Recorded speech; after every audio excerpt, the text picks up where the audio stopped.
from the high desert and the great American Southwest. How did you all? Good evening, good morning, good afternoon, wherever you may be in the world's 25 time zones, so I'm told anyway. The rules for this program, which is called Midnight in the Desert, are very simple. There's only 2 rules, no bad language, and 1 call per show. Tonight, Professor Michio Kaku is my guest. He'll be coming up in a moment.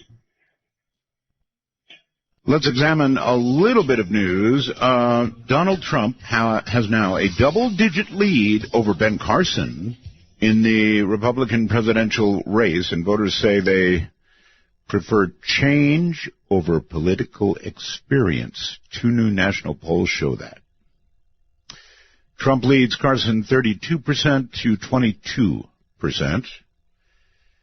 And, by the way, Friday's AP story, which I gave the basics of here, said that Trump allegedly said there should be a registration of all Muslims in America. And that was wrong. What actually happened is a reporter asked the question, and then other reporters reported on the reporter's question instead of Trump's answer. So, you know, U.S. media. Security forces sealed off the streets in a Paris suburb Monday, and a bomb squad headed to the scene after investigators found a possible suicide vest. I wouldn't say possible, it was one, in a garbage can. Paris police said that an article found in a Paris suburb contained explosives. TATP is the explosive, same one used by the other suicide bombers. So I figure probably this guy, the one they're looking for now in Belgium, decided, I'd rather not blow myself up, and threw his vest into a trash can, or I tried to blow myself up and the button didn't work. All of this is pretty tough on Paris, I'll tell you right now. The number of Parisian people going to visit the Parisians is down significantly. The museums there, ticket sales, way, way off. So this is going to cost Paris and the French a lot of money. No question about that. I have a very, very interesting article here from a fellow named Mark Linus on what's going to happen if we rise, the Earth that is to say, rises 6 degrees Celsius, and that would be indeed climate Armageddon. But I choose not to read it tonight because we have Dr. Kaku here. Dr. Michio Kaku co-founded string theory, the string theory or field theory, and is a theoretical physicist, best-selling author, acclaimed public speaker, renowned futurist, popularizer of science. Dr. Kaku continues Einstein's search for the theory of everything, seeking to unify the 4 fundamental focuses and forces of the universe: the strong force, the weak force, gravity, and electromagnetism. Dr. Kaku is author of several PhD-level textbooks and has had more than 70 articles published in physics journals covering topics like superstring theory, supergravity, supersymmetry, and hadronic physics. He has starred in science programs on Discovery, Science Channel, BBC, ABC, History Channel. He's all over the place. He's all over the web, actually, with advertisements for his new show. I wonder if you've seen that. He hosts Science Fantastic and Explorations in Science, 2 weekly radio programs heard on stations around the country and podcast around the world. And in a moment, he will be heard right. He's really something. Quite a listen. So I suggest you keep it where you've got it. This is Midnight in the Desert, and I'm Art Bell. Oh, the night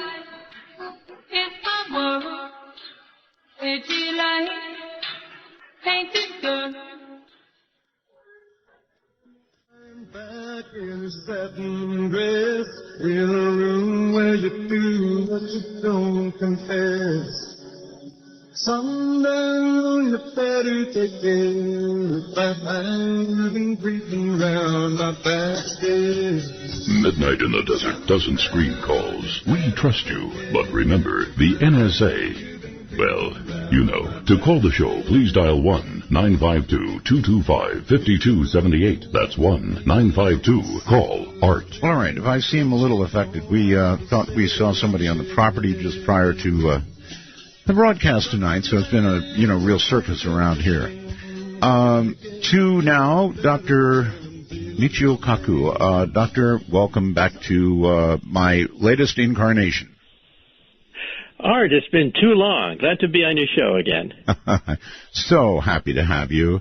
The very day that the big megastructure article came out, I read it in detail to the audience. We talked about it. We've mulled it over. We've chewed on it. We had Seth Shostak come on, and he had everything refocused on that star, listened for a week, didn't hear anything, and now the press is treating it as though, can't be much. We didn't hear anything. Would you like to comment on the whole thing?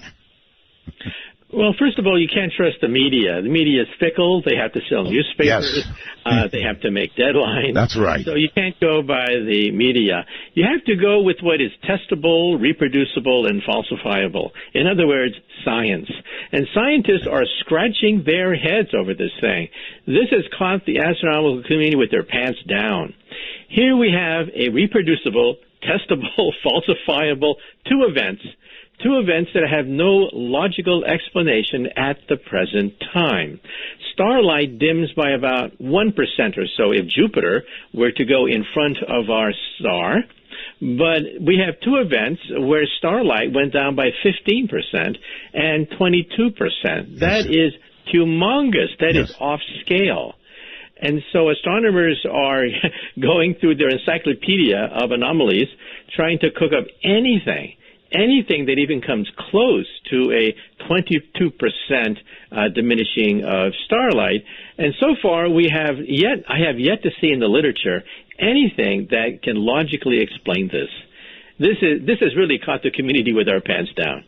Well, Tabitha Barjan, I guess, discovered it. She turned it over to Jason Wright.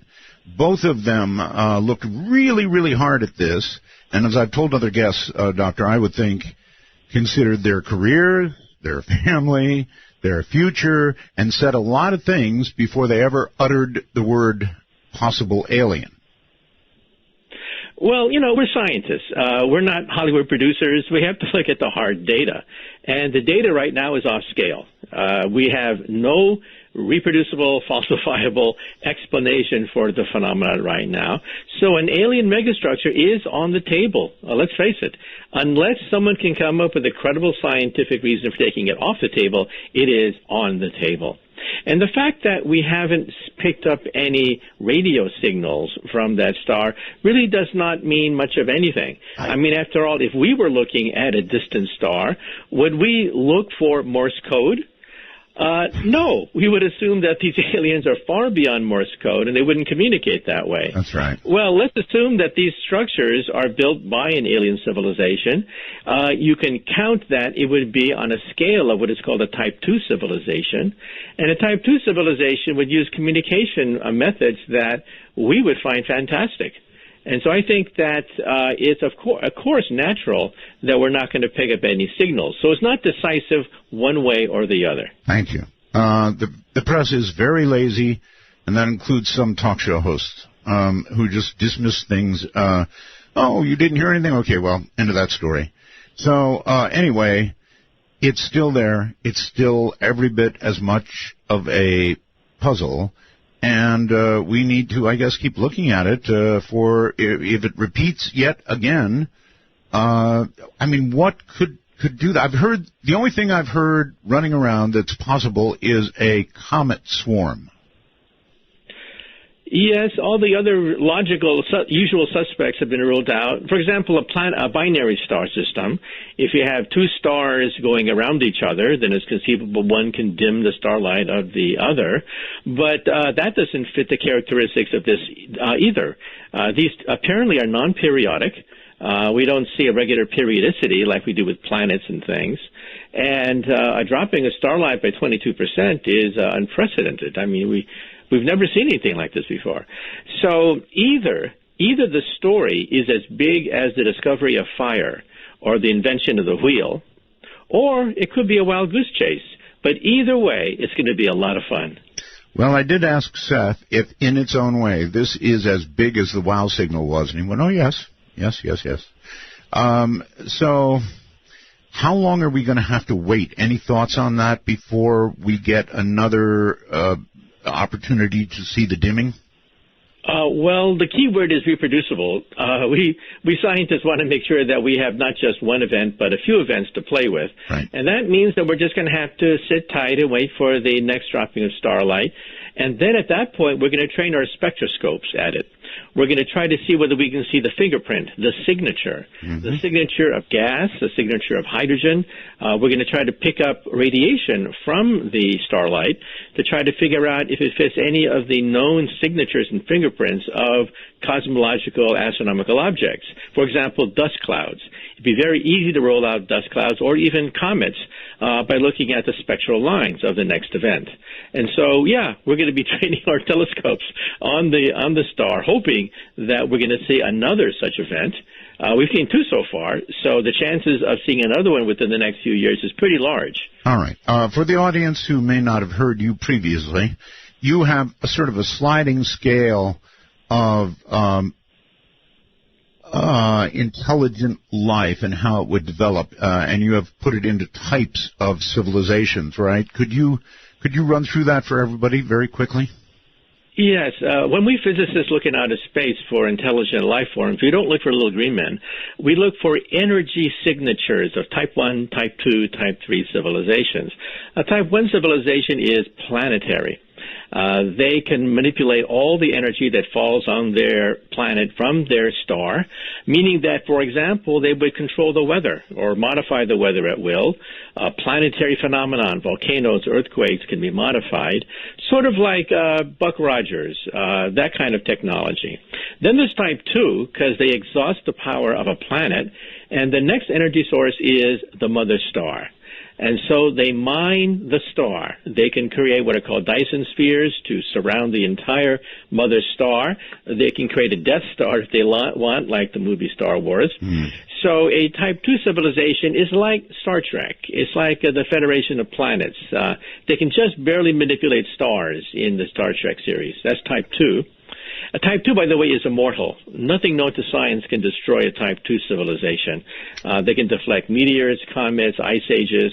Nothing known to science can destroy it. Even a supernova of their mother star. They would either leave the solar system or they would move their planet. Then there's Type 3, which is galactic. They roam the galactic space lanes like the Empire of the Empire Strikes Back series. And on a calculator, you can even calculate when we will attain these types. By the way, we on the scale, we do not manipulate the weather. We do not manipulate our sun, and we don't roam the galactic space lanes. We are a Type 0 civilization. Well, we're about 100 years. I was going to ask, could we be possibly like a 0.5 or 6 or something? Well, if you do the calculation very carefully, we are actually at a 0.7. 0.7, oh. In fact, it was Carl Sagan who did the calculation. It's a very simple calculation. It's on an exponential scale. We know the energy output of the planet Earth. We know how much sunlight would hit the Earth in its entirety. And so you just divide, and bingo, you get 0.7. So we're very close to being Type 1. And in 100 years, the calculation shows that in 100 years we'll be Type 1. Because, what is the Internet? The Internet is a Type 1 telephone system. We're privileged to be alive to witness the birth of the first major Type 1 technologies, the Internet. That's what it is. And English will more than likely be the language of the Type 1 civilization. And we're seeing the beginning of a Type 1 economy with the NAFTA, the European Union, very large trade blocs. We're seeing the beginning of a Type 1 sports called the Olympics and soccer. We're seeing the beginning of a Type 1 music, youth culture, rock and roll. These are pretty much planetary kinds of things that are milestones that are happening. Are you sure that the world sport might not be football as we know it? Well, football, soccer, whatever. Then there are some people who don't like this. Some people who in their gut cannot articulate this, but they don't want a scientific, multicultural, planetary civilization. They want to be not in the year 2200. They want to be in the year 1000 AD. These are the terrorists. Terrorism is one of the birth pangs of a Type 1 civilization. And so naturally, you're going to see forces that are against the formation of a truly enlightened, planetary, prosperous civilization. And these are the terrorists. They want to live in the year 1000 AD rather than in the year 2200 AD. Well, it's certainly pretty bad right now. And you can imagine, I mean, if you look at the ideology of ISIS, for example, right in the very center of their ideology, their flawed ideology, is Armageddon. They want to precipitate Armageddon. They actually want that. So, you know, if they had some gray goo they could drop or a bomb they could set off, they wouldn't hesitate for 1 second to do so. Yeah, we're talking about a philosophy that comes from the Middle Ages, technology and techniques that come from the Middle Ages, except they have 21st century access to weapons, and that's what makes them very dangerous.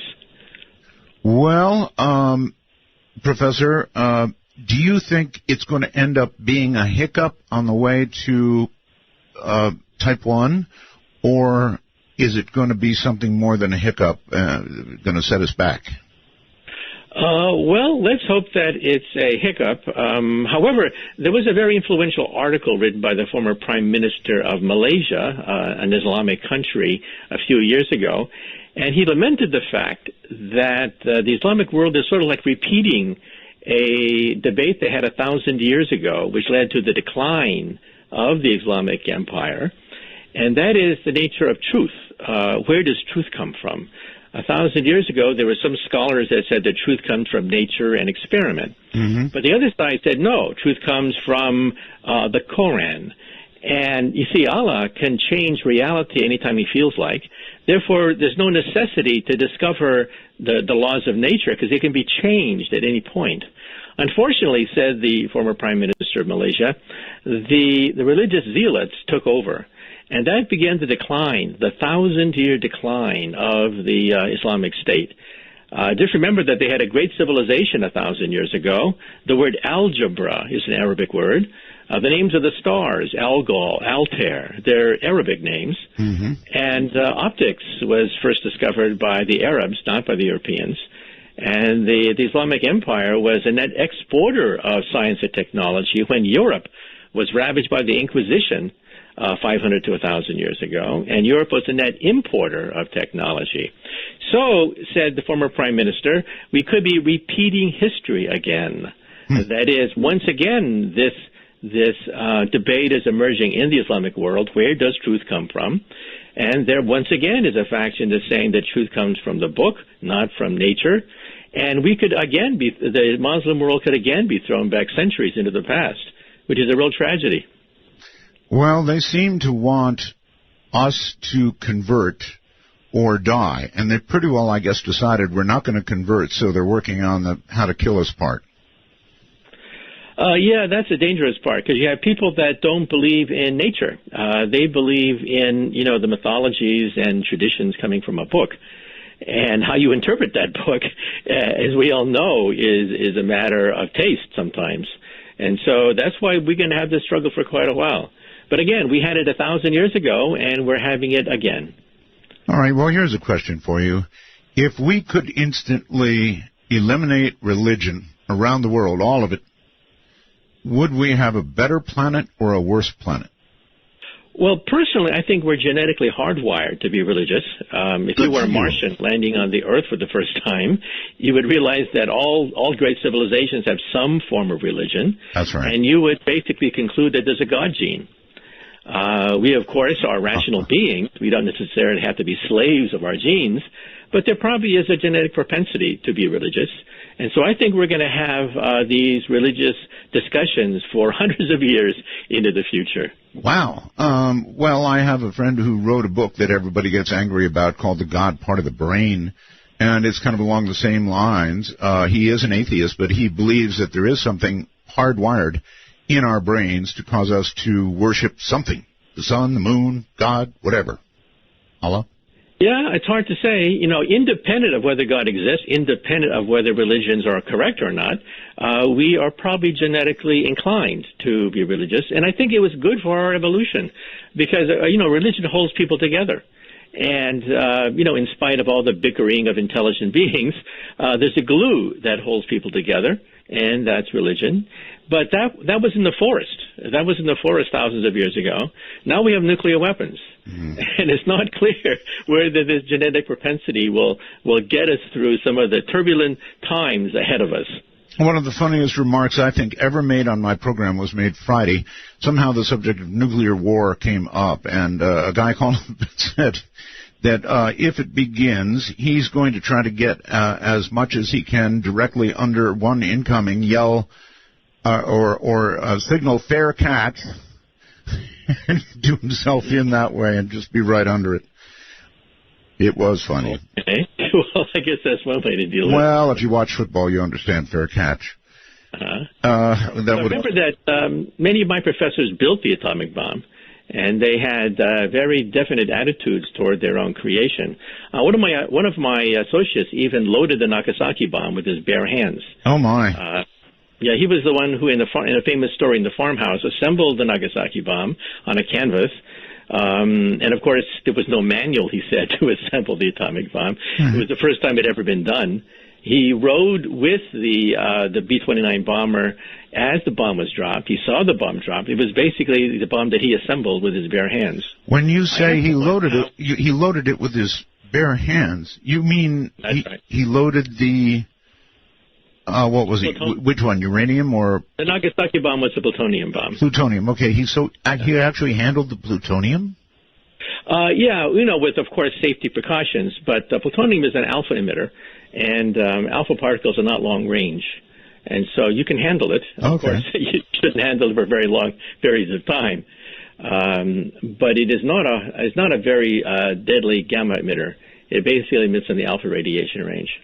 But his attitude was that he worked on it and he helped to build the Nagasaki bomb, but then after that, enough is enough. He became quite anti-nuclear afterwards, realizing that war is war. You have to, an all-out war, you have to create whatever you have to create. You got to do whatever you have to do. But once the war is over, you don't need these things anymore. Well, so let's hope that... Yeah, I heard that we just committed $1 trillion to updating our nuclear stockpiles. Yes. Well, there's some debate about how much we have to update our stockpiles. There ought to be a lot of debate about it. Yeah, our stockpile is what is called headed toward third generation. We're now building third-generation hydrogen warheads. First-generation hydrogen warheads were huge, gigantic things that you could just barely carry on an airplane. Second generation are small, MIRVs. You can put 10 of them in the nose cone of an MX missile. Wonderful. That's second-generation hydrogen warheads. Third-generation hydrogen warheads are designer warheads. That is, warheads that can be suitcase size. You can detonate over the forest. Bunker busters, for example, that one day, God forbid, may be used in the Middle East if there's a war over the Iranian nuclear reactor program. These are third-generation hydrogen warheads. And so there's some motion within the weapons industry that they have to test some of these things just to make sure they work. Personally, I hope that we don't have to go to third-generation hydrogen warheads. Well, me too, and I don't want them tested out here near me. All the other ones were tested near me, and I worry enough about the groundwater as it is. But a whole new series of tests, no thank you. Do you think that can be prevented? Well, there is a treaty that bans these tests, and the United States has not tested underground for quite a while. And let's hope it stays that way. We have computer simulations, by the way, that are quite good, that allow us to, at least in cyberspace, test the reliability of these things. But let's hope that the deterrence power of these weapons is sufficient to deter any other nation from trying to use these weapons against us. Professor, if we make it from 0.7 to 1, do you think by 1 we are past the probability of self-destruction? No. I think you really have to be type 2 before you really become immortal. That is, nothing known to science can destroy a type 2 civilization, unless, of course, it commits suicide. Type 1, we still have the savagery of our past. We still have all the sectarian and religious fundamentalist differences that we had coming out of the swamp. And we still have it with us. So even in a type 1 civilization, there are going to be conflicts. There'll be interests. But I think there's good news. The Internet is a type 1 telephone system, and it spreads democracy. Just look at the Arab Spring. When I was a kid, there was a concept called dictator for life. Remember that term? I do. If you had a patron being the Soviet Union or the United States and you were a dictator, you were a dictator for life. Now that term is a joke. You're a dictator for, 3 months now? Well, it still ends with your life being sacrificed, probably. Hold on, Professor. We are at a break. It's a good one, the 7-minute break that I mentioned to you. Professor Michio Kaku is my guest. I'm Art Bell. Midnight in the desert, rocking in the night. This love I'm feeling now. Oh, just my mind that tumbles down. Where you go, get my medicine, start the autumn gray of the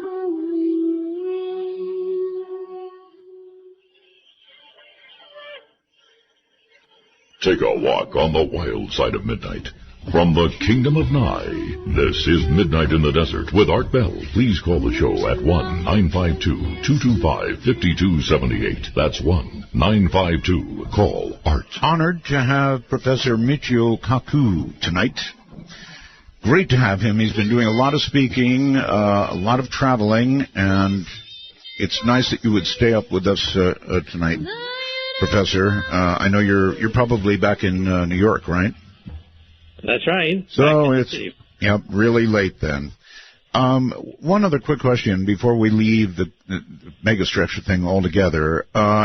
If it turned out that these really were megastructures, it really was a Type 2 civilization, would it behoove us to keep our heads down or to attempt to contact them? What would you think? I think it would be a very bad idea to try to contact them because we don't know what their intentions are. Now, personally, I think they're going to be peaceful because they will have had, according to the Kardashev scale, several thousand years in which to work out their religious sectarian differences. But who knows? I mean, we're just a blip on their radar screen. And so we don't know what their intentions are. For example, if you're a forest animal, who do you fear the most? Do you fear the hunter who wants to kill you and eat you, or the developer who's mild-mannered, very sweet, has a nice family, but just wants to pave over your entire forest? So we don't know what their intentions are. And so I think in the meantime, we should just keep our head low. So we don't get paved over. That's right, because we don't know what their intentions are. And even developers are peaceful people, right? They have no grudges against the squirrels and the deer in the forest. But if you're a squirrel or you're a deer in the forest, you have something to worry about. Now, again, chances are they're going to be peaceful. They're not going to want to plunder our resources because there are a lot of other planets to plunder. Some people wonder, well, won't they come here and steal our gold or whatever? No, because there are a lot of uninhabited planets out there with plenty of natural resources and minerals without restive natives to cause problems. And so I think that for the most part, they'll just probably leave us alone and treat us as a curiosity. Hopefully so. Then the plan we had long ago, we did dispatch a signal, and we did dispatch a satellite, which contained all kinds of information about us, I believe, including our newly discovered genetic code and so forth and so on, and a lot of things. It had a lot of things on it. Was that unwise then? Yes, I think it was not such a good idea. Even my colleague Stephen Hawking has warned against doing this because we don't really know what their intentions are. And we even gave a map, a location of where we are in the universe. That's right. We actually had a map of the quasars, and so any intelligent civilization would know where these gigantic galactic nuclei are located. They would triangulate us, and bingo, we would be right there on their radar screen. Now, they're not going to say lunch at that point, because they're not going to want to eat us, because we're not going to be made out of the same DNA. And so the danger there is not that they're going to want to eat us. The danger is they may want to just pave us over, because we're simply not very high on the scale of civilizations, and we don't have much to offer. And as a species, we're kind of boring to them. And so let's just hope they don't pave us over. Well, let's hope they don't like places with oxygen. I mean, that marks us as not rare, but fairly rare, I would think, in the larger scheme of things. Yeah, we have liquid water. Oh, yes. Liquid water is the amniotic fluid of life. A very rare commodity, by the way. In our solar system, perhaps the Earth is the only place where you find large quantities of liquid water, except maybe one of the moons of Jupiter or Saturn. And so, so we do have some resources here, like liquid water, and we definitely need that. Since you bring up liquid water, good transition to Mars, where they have just discovered that these things that look like they're gullies that water has run down are, in fact, gullies that water has run down. Put another way, there's water on Mars. That's right. And even more significant, there's antifreeze on Mars. Why is there liquid water on Mars when Mars is frozen over? Mars is frozen solid. So how can possibly liquid water exist on a frozen planet? And the answer is in your car. It's antifreeze. We now know that Mars has lots of antifreeze, which changes the freezing point of water. That's why water can remain as a liquid even at 0 degrees centigrade. And so since Mars has antifreeze, it means that you can be below the freezing point and still have liquid water. And that's a game changer, because if we put astronauts on Mars, maybe Matt Damon would love to have some liquid water to play with in order to purify and use as rocket fuel. Of course. You can take water, separate out the hydrogen and oxygen, because water is H2O, and use that as rocket fuel for the return voyage. Okay, well, I can't resist. I have to ask, did you see The Martian? No, I didn't see it yet, but I definitely want to see it. Apparently it's a great movie, right? It is a great movie, and I was going to ask you how scientifically accurate you thought it was, because most people are saying, well, pretty good in that category. Yeah, well, the physics of being an astronaut on Mars is well established. We know what the atmospheric pressure is. It's 1% that of the Earth. We know what the atmosphere is made of. We know it's carbon dioxide. We know what the temperature is on Mars. It's usually below freezing. And so you can get a pretty realistic scenario with a Hollywood screenwriter of what it'd be like to be stranded on the red planet, because we know so much about it. We put so many robots on Mars. We have a very good understanding of what the surface of Mars looks like. Now, what we don't know is what the polar ice caps are like, and what Mars is underground. And that's where, a long shot, that's where you might find evidence of some kind of life, maybe even microbial life, because we've never really been to the polar ice caps, and we've never really drilled underground to see if there are aquifers and underground hot springs underneath the surface of Mars. We haven't done that yet. And so there's a lot of Mars we don't know about, but the basic topology we know quite a bit about. All right, well, there is this thing going around, I'm sure you've heard about it, with people volunteering to take a one-way trip to Mars. Now, this is not exactly a NASA mission we're talking about here. If you could address those people, what would you tell them before they left? Well, I tell people that I personally would not want to be an astronaut to go into outer space. I'm not that brave. That 1% of the time your rocket will probably blow up, In fact, the two shuttles blew up on schedule, more or less. Right. 1% of the time they blew up. We had approximately 200 missions. We had 2 fatal accidents involving 14 astronauts. So, we have to worry about that. And then, of course, the journey to Mars would take upwards of a year. Coming back would be another year. There's no coming back. This is a one-way mission.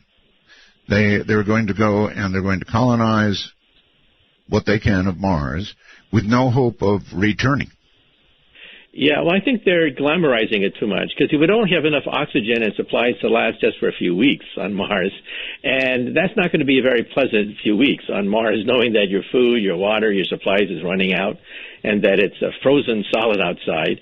I think they're glamorizing it too much. You know, space is really for test pilots. Yes. It's for people who know that 1% of the time they're going to blow up, and they still want to go into outer space. You got to be pretty tough to look at the odds and still want to go into outer space. You know, we're 50 years into the space age, and still we can't reduce the failure rate of rockets anything lower than about 1%. All right, let's change topics a little bit. You mentioned Stephen Hawking, and when you did, Stephen Hawking and a lot of other scientists, and perhaps yourself, when talking about artificial intelligence, think that it may be one of the biggest dangers we face, that there could be some sort of, takeover by some artificially intelligent machine, or perhaps not the Internet. I'm not sure. I wonder sometimes about the Internet. But once we achieve artificial intelligence, it could be the machine would decide to get rid of us. That's apparently a valid fear. Well, yeah, the fear is that they're going to put us in zoos, and they're going to throw peanuts at us behind bars and make us dance. Yeah. Just like we do bears at zoos, right? That's the danger. But then you have to take a look at the reality of the inventors on the ground who are desperately trying to build anything resembling a mechanical man, throw up their hands, because our robots are so primitive. They have the intelligence of a cockroach. The United States Pentagon, which pioneered the Internet, it was not Al Gore. It was the Pentagon that pioneered the Internet and also the GPS system. They created another DARPA challenge. They wanted to challenge the robot scientists of the world to create a robot that can clean up Fukushima. Here is a showcase piece. The whole world would be curious if you could build a robot, put it into an active nuclear accident, and clean it up.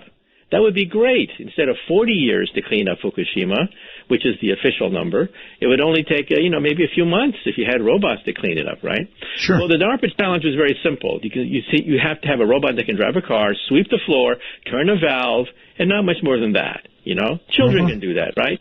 Sure. Well, every single model robot failed except for one from South Korea. And on the Internet, you can see all these robots simply falling over and tripping over themselves. That's how primitive we are with regards to building a mechanical man or a mechanical woman. We've been brainwashed by Hollywood into thinking that they're around the corner. Now, that's not to say that at some point in the future we'll have robots smarter than a cockroach. Eventually they'll be as smart as a mouse, then a rat, then a rabbit, then a cat, then a dog, and finally, maybe by the end of the century, who knows for sure, as smart as a monkey. At that point, I think we should put a chip in their brain to shut them off if they have murderous thoughts. We need a fail-safe device. There you have it. I wasn't so much worried about the robots because I know we have not made much progress in that territory. But in terms of, boy, oh boy, they're making some amazing... I read a science article the other day that scientists were able to take a mouse that had learned how to drink water out of a certain thing. They were able to remove that memory from its brain, and then it couldn't drink water, couldn't figure out how to drink water. But even scarier, they were able to re-inject or re-download, if you want to look at it that way, the memory back into the mouse, who could now go back and drink water again. Yeah, in fact, I mentioned that in my book. My latest book is called The Future of the Mind, where I talk about where neuroscience is going to be in the next coming decades. And that's going to be the next big science project on the scale of the Human Genome Project. It's called the Connectome Project. Ooh. It's big. It's huge. It's going to absorb billions of dollars into the future. It got $1 billion this year for funding from Europe and from the United States. And we want a map of the brain. That's where the action is going to be, not necessarily in artificial intelligence, but in creating or mapping our own intelligence and giving a map, neuron for neuron, of where all the neurons are connected. Now, the research you mentioned was done at Wake Forest University and also in Los Angeles, where they've been able to record a memory. Now, the memory is very short. As you mentioned, it's just a mouse drinking water. But they recorded it, and then they re-injected it months later when the mouse forgot, and it remembered. So next will be primates. We'll tape record the hippocampus of a primate that learns to, I don't know, eat a banana or something, and then reinsert that memory. Now, the goal, the short-term goal of this is for Alzheimer's patients. We need a memory chip. We need a brain pacemaker for people with Alzheimer's. So you push a button, and the memory of who you are, where you live, who your relatives are, come flooding into your hippocampus. And that could be a lifesaver, a brain pacemaker for people with Alzheimer's. And then beyond that, who knows? Maybe we'll be able to learn calculus by pushing a button and not having to go to college to learn that. That, of course, is still science fiction. But recording memories is on the table. On the table. In other words, virtually already done, and now they're moving up the chain. My goodness. That's right. In fact, even the United States military just recently announced, I think it was a $50 million grant to perfect a memory chip for wounded warriors from Iraq and Afghanistan. The Pentagon is dumping millions of dollars to service our GIs, many of them paralyzed. The Pentagon is creating exoskeletons for them, like in Iron Man. And at the soccer games this past summer, the man who kicked the soccer ball was totally paralyzed. He was a quadriplegic. At Duke University, they put a chip in his brain, connected the chip to a mechanical arm and leg, and he was able to kick the football, initiating the World Cup games. While this is tremendous PR for the work being done, I somehow imagine, Professor, that the Pentagon may have other interests in the development of this technology. Well, yeah. I mean, we pay the government to win wars. We don't pay them to lose wars. That's and, right. Of course, they're going to try to, see if this has any military applications. During the Cold War, we now know that the United States government engaged in all sorts of shenanigans, enlisting hypnotists and psychics and mind readers and all sorts of cockamamie schemes to beat the Russians in sci-tech warfare. All of that came to nothing. The government basically wasted hundreds of millions of dollars chasing down every single psychic they could get their hands on to locate Soviet submarines, to locate the position of the Soviet leadership, all of which came to nothing. But now we're talking about the real thing. With the Connectome, we're actually now peering into the way in which the brain operates. And we can even extract pictures out of a living brain. And one day we'll photograph a dream. One day you'll wake up in the morning, push a button, and see a videotape of the dream that you had last night. Okay, I'm sorry, there is something else I just heard, that scientists had just confirmed the ability of some people to do what's called lucid dreaming. That's right. Yeah, this is very interesting. Lucid dreaming was once considered to be Buddhist nonsense and psychobabble. And there are books about how to train yourself to control your dreams while you are dreaming. Right. But we now prove that it's actually possible. This was done at Max Planck Institute in Germany, where they took a lucid dreamer who claims to be able to control the dream. They put him on an MRI scan, and they were able to communicate with him, and he was able to control the direction of his dream as he was dreaming. And they verified that with the MRI machine. So lucid dreaming is real. You can actually learn, reading these old Buddhist texts, how to control the direction of your dream. This is not fiction anymore. So in other words, sometimes things that scientists think are woo-woo things and just silly, occasionally turn out to be real. That's right. And another thing that, science fiction writers have talked about is, telepathy and stuff like that. I personally believe that the future of the Internet will be brainet. That is, we'll be sending memories. We'll be sending emotions and feelings on the Internet. And we're taking the first steps now with this. On the Internet, you can actually send thoughts over the Internet now. Thoughts can be recorded, deciphered by an MRI scan, and then sent over the Internet. So one day, entertainment may be sent on BrainNet, so that instead of watching a movie, which is a two-dimensional flat screen with sound, that's all a movie is, you'd be able to feel the emotions and feel the sensations of the actors or actresses as you watch a movie. That would add many more dimensions to entertainment. And I think that's the next evolutionary step of the Internet. It's still, of course, 15, 20 years away. But if we do have a BrainNet, I think teenagers will go crazy. Can you imagine Facebook with emotions? You'll be able to send the memories of your senior prom, memories of your first date, and, blitz the Internet with it. Well, I can imagine good uses and like everything else that's new, misuses of that technology. Science is a sword. It's a double-edged sword. One side can cut against disease, poverty, ignorance. The other side can cut against you unless you have democratic control over this technology. So now we're talking about the real thing. We're no longer talking about hypnosis and psychics and mind readers. Right. We're talking about MRI scans that allow us to extract pictures from the brain, photograph dreams perhaps, allow us to control mechanical arms and legs, create exoskeletons like in Iron Man, and record memories. This is all very much possible. All right. Stay right where you are, Professor. Yes, laughed at it, right? A lot of scientists laughed at it not long ago. Nobody's laughing now because they've proven lucid dreaming is the real McCoy. I'm Art Bell. This is Midnight in the Desert. Stay right where you are.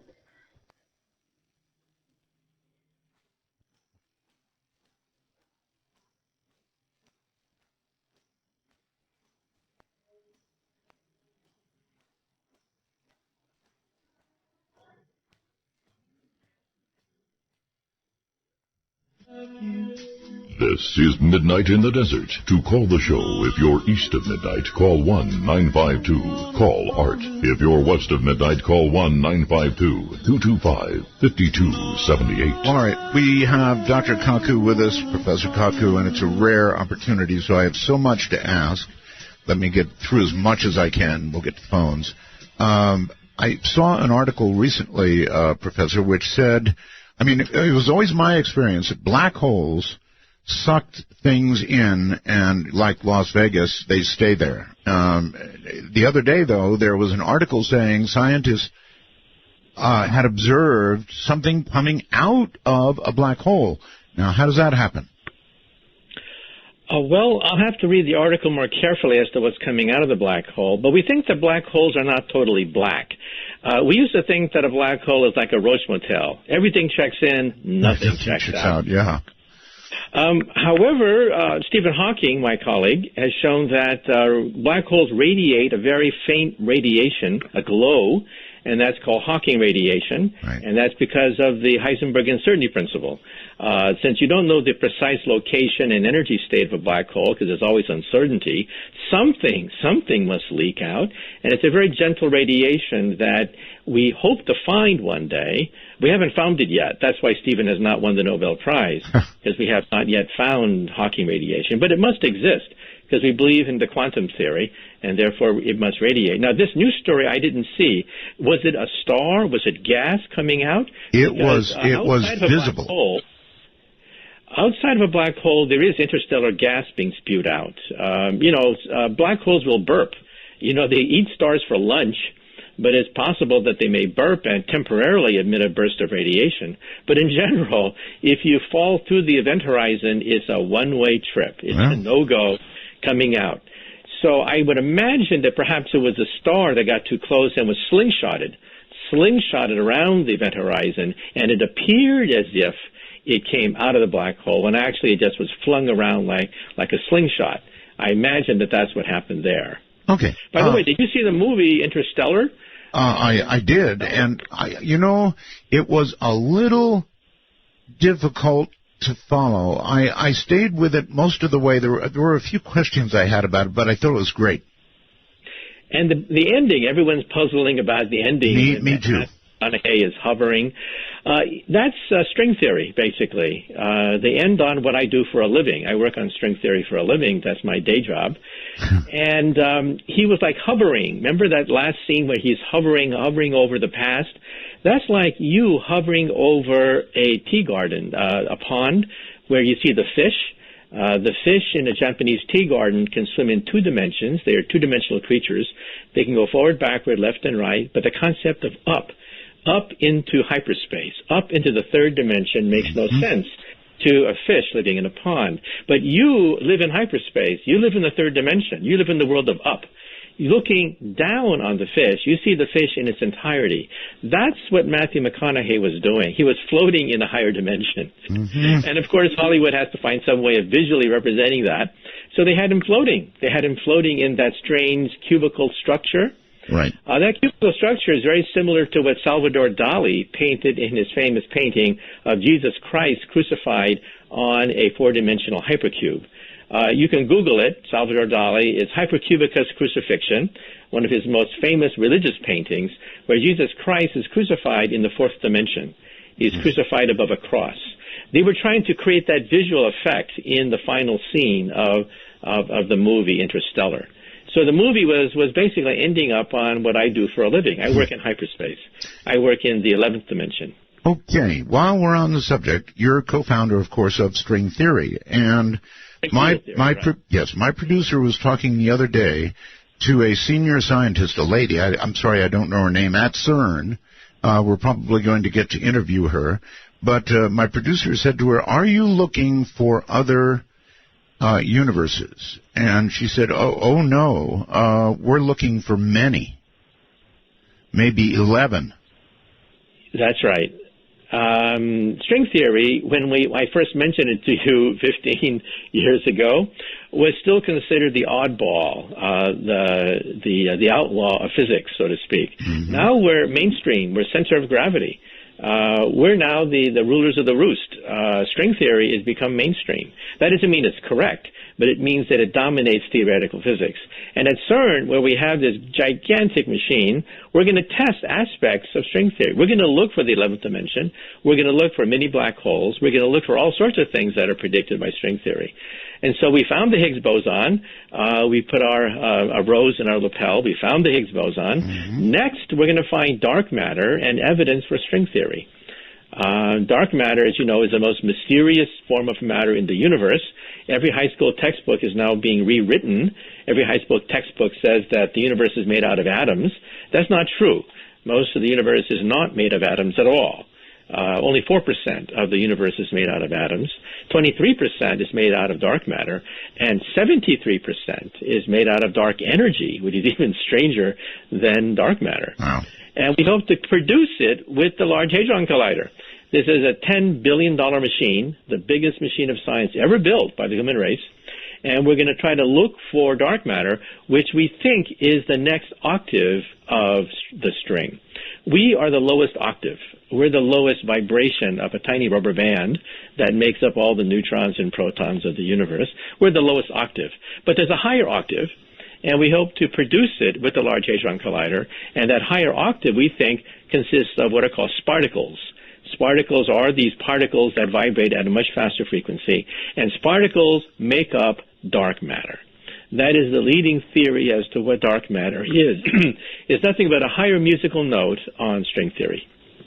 Well, somebody put together a video joke of the parking lot at CERN collapsing and disappearing. Is there any, well, it's funny. Is there any danger of what they're doing at CERN? In other words, one could even speculate that another universe, were we to get even short access to it, could be, I mean, what if it was made up of what we consider to be antimatter? That could be troublesome. Well, first of all, cosmic rays from outer space have more energy, some of them, than produced at the Large Hadron Collider. But so the Large Hadron Collider is a pea shooter. A pea shooter compared to what Mother Nature can create when two black holes collide in outer space, giving out a burst of cosmic radiation in the form of cosmic rays. Now, the Earth is still here. We've been bombarded for 4.5 billion years by these primordial black holes in outer space bumping into each other. And the radiation is much, much higher than that of the Large Hadron Collider, and we're still here. So that's not the danger. The danger is not that a universe will open up. However, the Large Hadron Collider may give us evidence that such an event might be possible. Of course, we cannot do it. We're a Type 0 civilization. But if you were a Type 3 civilization, you do the math, if you're a Type 3 civilization, you would have enough energy to build a cosmic Large Hadron Collider such that you may be able to build a gateway, a bridge to another universe. So this cannot be ruled out. And in fact, in my book, Hyperspace, I even speculate that when the universe dies trillions of years from now, when it gets very cold, everything freezes to death trillions of years from now, our descendants, using technology trillions of years more advanced than us, at that point, maybe they're Type 4, Type 5 civilization, they'll drill a hole in space and leave our universe. Leave our universe and go to another universe where it's warmer, and we can mess that universe up as well. Professor, just out of curiosity, how will they know at the Hadron Collider if they successfully locate the presence of another universe? What will the tip-off be? Well, first we're going to look for the instant where the two beams of proton collide. At that instant, new particles are formed. We hope to find evidence that a sparticle formed. And these particles exist most elegantly in the 11th dimension. Now, that's not, of course, opening up a gateway. That would require energies far beyond that of a Large Hadron Collider. But just the fact that we can create a sparticle, that is the next octave of a vibrating string, means that the theory would be vindicated. Now, in the movie Interstellar, they had the same problem. How do you create a time machine? How do you create gateways to parallel universes? How do you create wormholes with our Type 0 technology? Well, you can't. So in the movie, to get around this, at the very end of the movie, you realize that the wormhole was created by our descendants. Our descendants eventually became a Type 2 or Type 3 civilization, and they created a bridge to the past, because they knew that at one point in the history of the Earth, we were facing total extinction. And so our descendants of the future built a bridge to the past to save civilization in the past. And then the movie makes sense, okay? So you ask yourself, how do you get enough energy to open up a gateway through time, to bend time into a pretzel? To do that, you would have to be probably Type 3. And our descendants live in a Type 3 civilization. They come to the rescue. Okay. Well, I was just curious whether you think they are on the verge of vindication for string theory. I mean, it does seem like they're close. Well, if we find sparticles, there are theories of sparticles without strings. So it would go very far to vindicate the idea that there is something called supersymmetry, which is the symmetry of strings. But it's not absolute proof. There's always going to be some cynics who say that, well, there are models that have supersymmetry but don't have strings. But string theory is the only theory that makes sense. All these other theories do not have gravity in them. And that's ironic because this month is the 100th anniversary of Einstein's discovery of general relativity. It was 100 years ago this November that he finally figured out general relativity. And we're celebrating it in laboratories around the world this month. And, it was 100 years ago that he postulated general relativity, which gives us black holes and big bangs and quasars and all that kind of stuff. And it may take, however, a few more centuries before we can manipulate general relativity at will. That would require a Type 2 or a Type 3 civilization.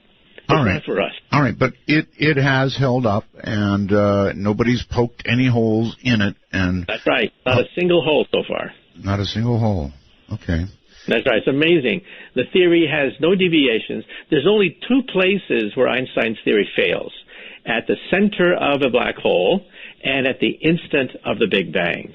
Other than that, it works perfectly fine as a theory of gravity. We see no deviations from it. All the bizarre predictions like gravity waves and gravity lenses and stuff like that, we found them. In fact, they win Nobel Prize. Crumbs off the table of Albert Einstein win Nobel Prizes for other physicists. Oh, well. His brain. Do you have any theories, Professor, on Einstein's brain? Has there been another Einstein? There hasn't been yet, has there? No. Newton and Einstein are in a class by themselves because they created a whole new branch of physics just by themselves. Hawking, of course, is a great physicist, but he's not on that scale. Hawking is trying to take existing theories, quantum theory and relativity, and put them together. But here's Newton and Einstein creating out of whole cloth an entire theory just from the power of the human mind. That is incredible. It is. And why have we not had more Einsteins? Well, some people say that we haven't had the problem juicy enough for the next Einstein.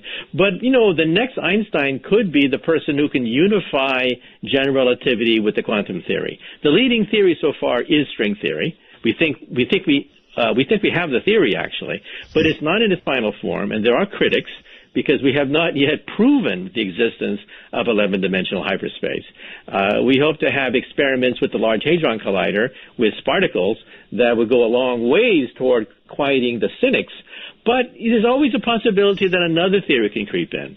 So that's why they're not handing out Nobel Prizes for string theory. It's still too early. Okay, but if they find particles, I'm sure you'll have at least a sample glass of champagne, huh? Yeah, we hope so. But anyway, the Large Hadron Collider is not dangerous. It's been turned on for several years. It consumes so much electricity, by the way, that they have to alternate with the city of Geneva for Christmas. With Christmas holidays, they actually have to turn off the machine. Otherwise, Geneva would be drained of electricity and would not be able to celebrate Christmas. That's how powerful the machine is. And you really perceive no danger, or do you back away from that a little bit and say... No, there's no danger. In fact, we wanted an even bigger machine outside Dallas, Texas, the Super Collider. I know. It makes the Large Hadron Collider look like a pea shooter. The Super Collider outside Dallas, Texas, in the town of Waxahachie, was going to be many times bigger than the Large Hadron Collider, but Congress canceled it, What can I say? The fundamental question is there intelligent life on the Earth? Probably not. Just look at the United States Congress. They gave us $1 billion to dig a hole for the Super Collider. They canceled our machine in the 90s. That's right. And they gave us a second $1 billion to fill up the hole. $2 billion wasted to dig a hole and fill it up. That's the intelligence level of the United States Congress. That's our Congress, all right. Don't you worry that is a barrier to even 0.8? Well, hopefully, just because of private enterprise, outside of government, our gross domestic product is growing. The economy is, sputtering along at a few percent growth per year, and that would keep us going. And like I said before, if you do the math, you find out that in the year 2200 or so, we will be planetary. We'll be producing planetary energies at that point. And we will be entering a Type 1 civilization, unless, of course, the atmosphere destabilizes, the nuclear weapons proliferate, and designer germs escape from the lab.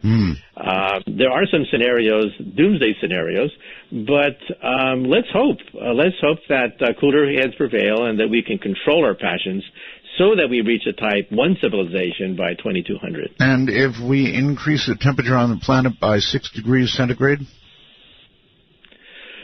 Well, yeah, there's the wild card, right? The wild card is that we never reach 2100, 2200 because of the fact that we dump so much carbon dioxide into the atmosphere.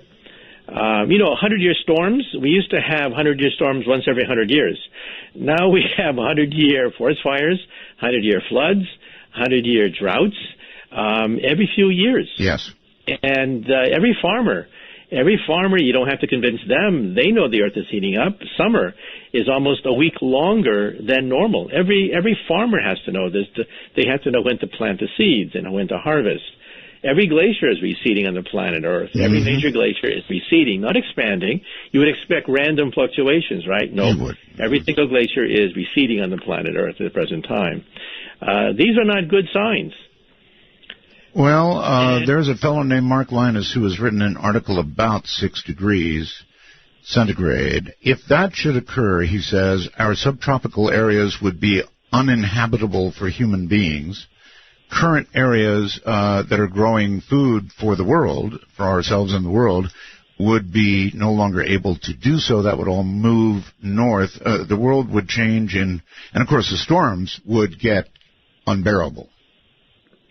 Yes. Now, there is one potential ace in the hole that we still have questions about, and that is thermonuclear fusion.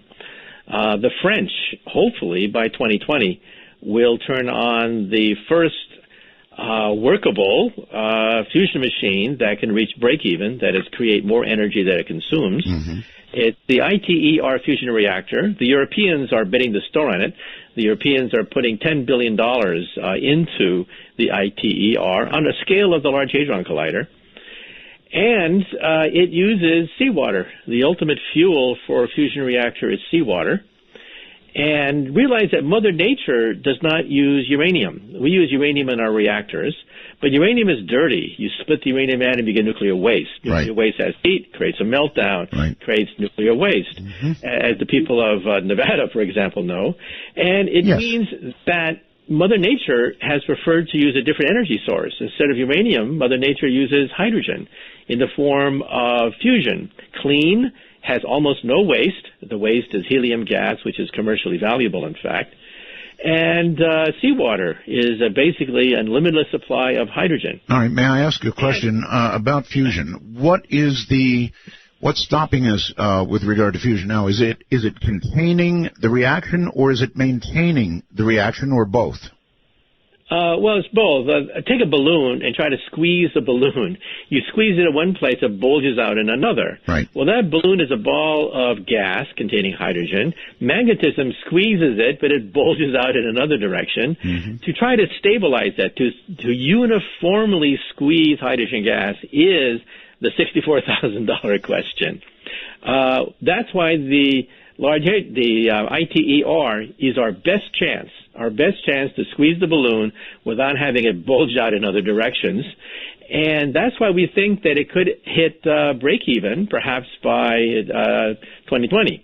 However, I caution you, every 20 years, we physicists say that fusion is 20 years from now. 20 years later, we say, oops, we made a mistake. Fusion is another 20 years from now. So we don't know for sure. We've cried wolf many times. But this could be it. The Europeans are betting the store on this. Russia, the United States, Korea, we're all part of the project. But it's basically a European Union project. And we hope to, demonstrate that thermonuclear fusion could create energy without destabilizing the atmosphere. That could be a game changer.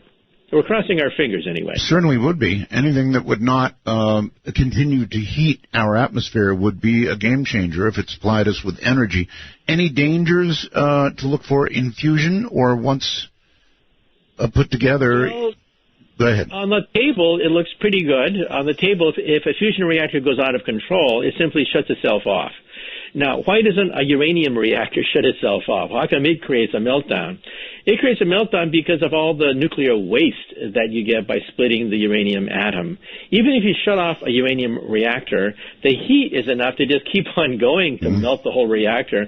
And that's what happened at Fukushima. That's what happened at 3 Mile Island. That's what happened at Chernobyl. In a fusion plant, if it goes out of control, it simply stops. The fusion process cannot sustain itself, and it simply stops. There's an automatic fail-safe. It shuts itself off automatically. Well, nuclear waste just keeps on going for millions of years. Okay, so that's a plus. And the waste is basically helium gas after you fuse hydrogen. The steel of the plant does get slightly radioactive, but that's easy to deal with because we're not talking about 30 tons of nuclear waste per year per reactor, which is what a fission plant generates. And so on the table, it looked very good. The only problem is we have to demonstrate by squeezing the balloon whether or not we can contain hydrogen gas long enough to sustain fusion. That's the killer. We haven't done that yet. Hydrogen gas, of course, has been the bugaboo of even the current reactors. Usually a hydrogen explosion is what spreads everything around. And so while we're on the subject of Fukushima, Professor, do you get any reports on how that's going? It's going very badly. Basically, it's a stalemate. We're not making much progress because every time workers go in, they can only go in for a few minutes. Right. It is so radioactive, it's lethal. There are lethal radiation fields there. And we have yet to put submarines into the water to take photographs of the melted core. We do know that the core is liquefied. It's never happened before, by the way. At 3 Mile Island, the core crumbled. About 80% of the core was uncovered at 3 Mile Island, causing it to basically collapse. But it didn't completely melt. It was a partial meltdown. Here at Fukushima, we had 3 total meltdowns. The core liquefied. And God knows what the configuration is. And we can't begin the cleanup operation until we remove the debris, photograph what the core looks like, and then begin to, somehow remove the melted pieces. We can't do that yet because it's too radioactive. And like I said, that's why the Pentagon had commissioned the DARPA challenge for anybody who can create a robot that can sweep the floor, turn valves, turn screwdrivers, and all of them basically failed. So we're in a situation where we're in a stalemate. So it's sort of like hanging on a cliff with your fingernails. You're not falling into the cliff yet, but you're certainly not out of the woods either. And so right now it's basically a stalemate at Fukushima. That's why you don't get headlines. But it creates lots of radioactive water. There's a loop that cools a nuclear power plant. Therefore, the same water can be used indefinitely to cool a plant. The loop is broken at Fukushima. Therefore, you constantly have to add fresh water from the outside, creating radioactive wastewater at the other end because the loop is not closed. And that's why they're just piling up with swimming pools, huge numbers of swimming pools of radioactive water, and some of it gets dumped into the bay. And so, it's not a good situation at all. The situation is not stable yet. I have heard, and this could be wrong, but I have heard that there have been flashes of radiation as this stuff mixes, and you mentioned it's like a soup down there, horrible soup, that there have been occasional flashes of radiation. Now, I'm not saying that something is going to go into a chain reaction, but even if you get close, you seem to get these flashes of radiation. Do you know anything about that? No, but it is possible that once in a while it can get accidental criticality. Exactly. It happened in nuclear accidents. At Oak Ridge, Tennessee, we have the Y reactor where the plutonium that was in the walls in a pipe actually went supercritical. So we have situations where supercriticality, of course, is what set off the Hiroshima bomb and what set off the Nagasaki bomb. On a small scale, you can get supercriticality accidents like at Oak Ridge and Los Alamos. There have also been several supercriticality accidents at Oak Ridge, Tennessee, at Los Alamos National Laboratories in New Mexico, where workers were actually mixing plutonium, and the plutonium went supercritical. There was a flash of light, a blue flash of light caused by Cherenkov radiation, and it killed the workers. The radiation was so intense that the workers got a lethal dose of radiation mixing the plutonium at Los Alamos. So, these flashes of light, I'm not sure whether the Fukushima flashes have anything to do with this, but at weapons laboratories, these flashes of light are very much a problem. They have to be looked at. They don't create a Hiroshima bomb, but the flash of light will give you a lethal dose of radiation. And quite a few American workers have been killed by being flooded with radiation from these supercriticality flashes. Okay, well, my wife is Filipino, and in the Philippines they're very concerned about the fish and the effect on the Pacific Ocean from all that radiation. Anything you can tell me about that? Well, in the industry, they have an expression: the solution to pollution is dilution. Dilution, yeah. Well, it all depends on how much dilution you have and how much pollution there is. Yes, dilution for the most part will take radioactive waste and disperse it over a large area. But how much? After a certain point, levels begin to rise. For example, all of us have a piece of the nuclear fallout created by nuclear testing in the 50s and early 60s. If I take a Geiger counter or a scintillation counter, I can actually put it right next to your body and show you that you are carrying radiation from Fukushima, from Chernobyl, from the 3 Mile Island accident. These isotopes have a fingerprint. Mm-hmm. And by looking at the radiation in your body, you can see that, yes, you do have radiation from these reactors. Now, it's been diluted, of course. That's why you don't have to go to the hospital. But we do have to keep track of these things. And sometimes the nuclear operators are very lax at keeping track of how much pollution comes out of a reactor. But again, it's case by case. You have to look at the case to see how much radiation is coming out. In Japan, for example, there was some concern about the fish off the coast of Fukushima, yes, because they were dumping radioactive water. Now we've been able to measure the amount of radiation that went out, and it's pretty low, so we don't raise health concerns. But it does have to be monitored. All right. Definitely. Hold it right there, Professor. We'll be right back. I'm Art Bell. All of times have come. Here but now they're gone. And you don't really burn. In between, you come to of me. Anybody could be that guy. Night is young and the music high. Come on, men and women. Skype up. Call Midnight in the Desert at MITD 51. That's MITD 51. Well, okay. Time for the talk. And it's simple and fast. Our national number is area code 952-225-5278. Or, if you wish, area code 952-CALL-ART. If you want to call us on Skype and you're in North America, Canada, in America, simply call us at MITD 51. That's M as in Mary, I as in India, T as in Tom, D as in Desert, 51. Upper, lowercase, doesn't matter. If you're in the rest of the world, MITD 55 is the way to get to us. That's MITD 55. We also do have what's called a first-time caller line. I've had that for years, and I see no reason to not do it tonight. So that number, first-time caller line, would be area code 775-285-5800. Once again, 775-285-5800.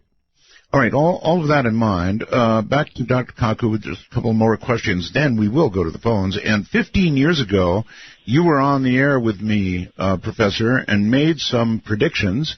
And unlike most of the people who make predictions on the show, you virtually smacked it right in the head. You talked about information on glasses. We have Google glasses now, of course, if you want them. We've got so many of the things you said 15 years ago with reference to the Internet and so forth. All of this came true. So I'm kind of curious. I can't resist. If you were to look 15 or 20 years ahead, what do you see? Well, first of all, I think the Internet will mutate into the next level, which is brainet. There's an enormous amount of resources now being put into teasing apart the secrets of the brain, called the Connectome Project, or the Brain Initiative of President Barack Obama. And that means that we will record memories. We will send memories on the Internet. We'll be able to understand mental illness. We'll be able to photograph dreams. We'll be able to send emotions and feelings on the Internet. And I think the Internet will explode, because a whole new dimension can be added to entertainment, to family get-togethers, to chit-chat with their friends, will be able to do it mentally. So in the future, when you walk into a room, you will mentally control the internet, you'll control the lights, you'll call for your car, you'll be like a magician. Somebody walking into the room will think you're Harry Potter. A magician that simply mentally thinks about things and rearranges objects like telekinesis, calls for your car, even drives your car mentally, communicates with other people emotionally.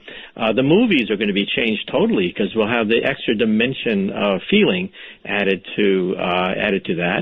And this will be a boom for people who are paralyzed. We'll be able to make them walk again. Alzheimer's patients will be able to have memories uploaded into their mind. And hopefully we'll be able to maybe have a handle on certain forms of mental illness. Schizophrenia, for example, afflicts about 1% of the human race. And when you scan their brain, the left part of your brain talks to yourself, and it lights up. We do it all the time. You're doing it right now. The left part of your brain is talking to itself. But in schizophrenics, that left part of the brain lights up without their permission. So they are literally talking to themselves without their knowledge of it. And you can actually see that now in brain scans. It doesn't mean that we have a cure for it. We're not going to have that anytime soon.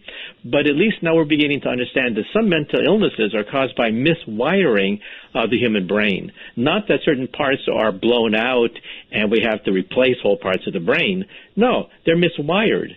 And it means that maybe in the future we'll be able to figure out ways to perhaps repair some of the wiring that is miswired in the brains of people who are afflicted with things like schizophrenia. So I think that's going to be one big set of predictions that we're going to have. Another set of predictions is that, well, we're not going to have mechanical men and women like in the movies, but we will have artificial intelligence as software distributed throughout the environment so that chips will cost about a penny. So when you want to talk to the doctor, you simply talk to the wall. RoboDoc appears in the wall. RoboDoc is artificially intelligent, accesses the entire internet for medical advice, gives you sound medical advice almost for free. RoboLawyer will be in your wristwatch. You'll simply talk to your wristwatch and get superb legal advice almost for free. Robo-engineer will take care of problems in your house, your plumbing. This does not mean that these workers are going to be put out of business. We're still going to have lawyers and doctors and engineers in the future. But the day-to-day work, the drudgery of medicine, the drudgery of the law, will be taken care of using artificial intelligence. These are called expert systems. IBM and others are pioneering these expert systems. That's where artificial intelligence is going to impact on our life rather than having mechanical maids and mechanical butlers. We're not going to have them anytime soon. Okay, but there is this concern about artificial intelligence possibly getting out of control quite quickly. And even you said a little while ago that once you get to the stage, I think you said, of monkey, you're going to want some serious controls. That's right. Monkeys are self-aware, and they have their own agenda. And at that point, perhaps late in this century, I don't know when, I don't have a crystal ball, but perhaps late in this century, we will have robots as smart as monkeys that can have their own agenda and their own sense of self-awareness. At that point, they could be potentially dangerous because they're going to be stronger than us, faster than us. And, we should put fail-safe systems in them to shut them off if they have murderous thoughts or they get out of control. It should be very easy for us to give a verbal command to stop any artificially intelligent entity if it starts to have self-awareness. Now, in my book, The Future of the Mind, I even give a definition of self-awareness. I give a definition of consciousness, and I even rank levels of consciousness, and robots at the present time are at the lowest level of consciousness. The lowest level of consciousness, by the way, is that of alligators and crocodiles. They understand space very well. That's the reptilian brain in the back of your head. The back of your head governs balance, territoriality. That's the reptilian brain. Then, as the brain evolved in the forward direction, the center of the brain is the monkey brain, the brain of emotions, the brain of social hierarchy, manners, deference, the brain of social organisms. That's the center part of the brain. That's the consciousness of social hierarchy. We are separate from the animals for one reason. We do have the reptilian brain that governs position in space. We do have the monkey brain at the center of the brain, the limbic system, that governs social hierarchies. But we also have the prefrontal cortex, and that governs time. That's where we differ from animals. Let's do an experiment. Take your dog or cat tonight and teach it the concept of tomorrow. Right. You'll find you cannot. No. Animals live in the present. They do not live in the future. We live in the future. We constantly scheme and plan and schedule. We're constantly thinking about the future, retirement, and saving up money. Animals don't do any of that. When they hibernate, it's all instinct when they hibernate. So that's why we have a prefrontal cortex. That runs simulations into the future. Now, how smart are robots compared to the three scales that I gave you? Type 1 would be that of an alligator. Type 2 would be that of a wolf or a mouse. Type 3 would be us. We have time. It turns out that robots of today are stuck at type 1 level. They barely understand their position in space. They have no conception of manners, no conception of social hierarchies, and they certainly do not run simulations into the future and plan for college and plan for saving money. Robots don't do any of that. They're lucky just to get out of the cubbyhole and walk across the room. So they're stuck at level 1, that is the level of a crocodile. So they have a long ways to go before they have our ability, which is the ability to simulate the future. That's the hallmark, I think, of intelligence. When you talk about IQ, for example, I don't think that IQs predict success in life. There are many people with high IQs that wind up as very marginal people. Oh, yes. However, people that have delayed gratification, plan for the future, constantly run simulations of the future, plan, scheme, these are the people who are successful. Right? They don't take shortcuts. They take the long point of view, and that's what I call level 3 consciousness, the consciousness of time, rather than the consciousness of space, like alligators, and the consciousness of social hierarchies, like monkeys. So, can you shorten it? You mentioned you define consciousness in your book as right. what? I define consciousness as creating a model of yourself in space, with regards to others in society and time. That is my definition of consciousness. And I can even make a scale and numerically assign a number to levels of consciousness. So a numerical ranking is based on the numbers of simulations that you can run. Alligators run many simulations in space. That's how they're able to eat and trap a victim. Monkeys run many simulations to understand where they are in the social hierarchy, the pecking order, how to defer to your elders, and so on and so forth. I think that human intelligence is not IQ at all. I think human intelligence is the complexity of our simulations into the future. That even safecrackers and robbers are intelligent because they know how to plan a bank robbery much better than the police. So IQ is useless if you're going to become a bank robber as your career path. But simulating the future, able to look at all sorts of contingencies and what could go wrong and planning and contingencies, that's a hallmark of a master criminal. And that, to me, is the hallmark of intelligence. And you talked about Einstein's brain. I was recently on the History Channel documentary on Einstein's brain this month. And we see actually nothing that abnormal with Einstein's brain. Einstein's brain was actually slightly smaller than normal, but it was thicker in an area where there is like mental concentration. For example, mathematicians and musicians have certain areas of the brain that are thickened because they use abstract thought so much. But what is abstract thought used for? It's for planning the future. And so to me, that's where Einstein's intelligence came in. He was able to see the future of physics, to run simulations of equations so that he could then throw out some equations as being incorrect and see that certain equations panned out correctly. Constantly scheming and thinking. That, to me, is a hallmark of intelligence, not IQ, which basically measures clerical skills. You become a good trivia pursuit person if you have a high IQ, because you can memorize trivial pieces of useless information. Well, once we define perhaps what made Einstein who he is, if we were able to genetically tinker with and modify I don't know, a human before they're born, to head them in that direction. Would that be a good thing for humanity or questionable? Well, we have the brain. It's in formaldehyde, so much of its DNA is probably degraded, but it's always conceivable that some DNA may be extracted from Einstein's brain. And however, I personally think that the 10,000-hour rule is more important than, quote, being a genius. Mm-hmm. The 10,000-hour rule, you probably know, is when you take musicians and you calculate how many hours they've been practicing the violin per day, per month, per year, over 10 years, you find out that the concert pianists and violinists have spent about 10,000 hours by the time they're in their 20s. About 10,000 hours every day, so many hours per month, per year, just add it up, because that would be about 10,000.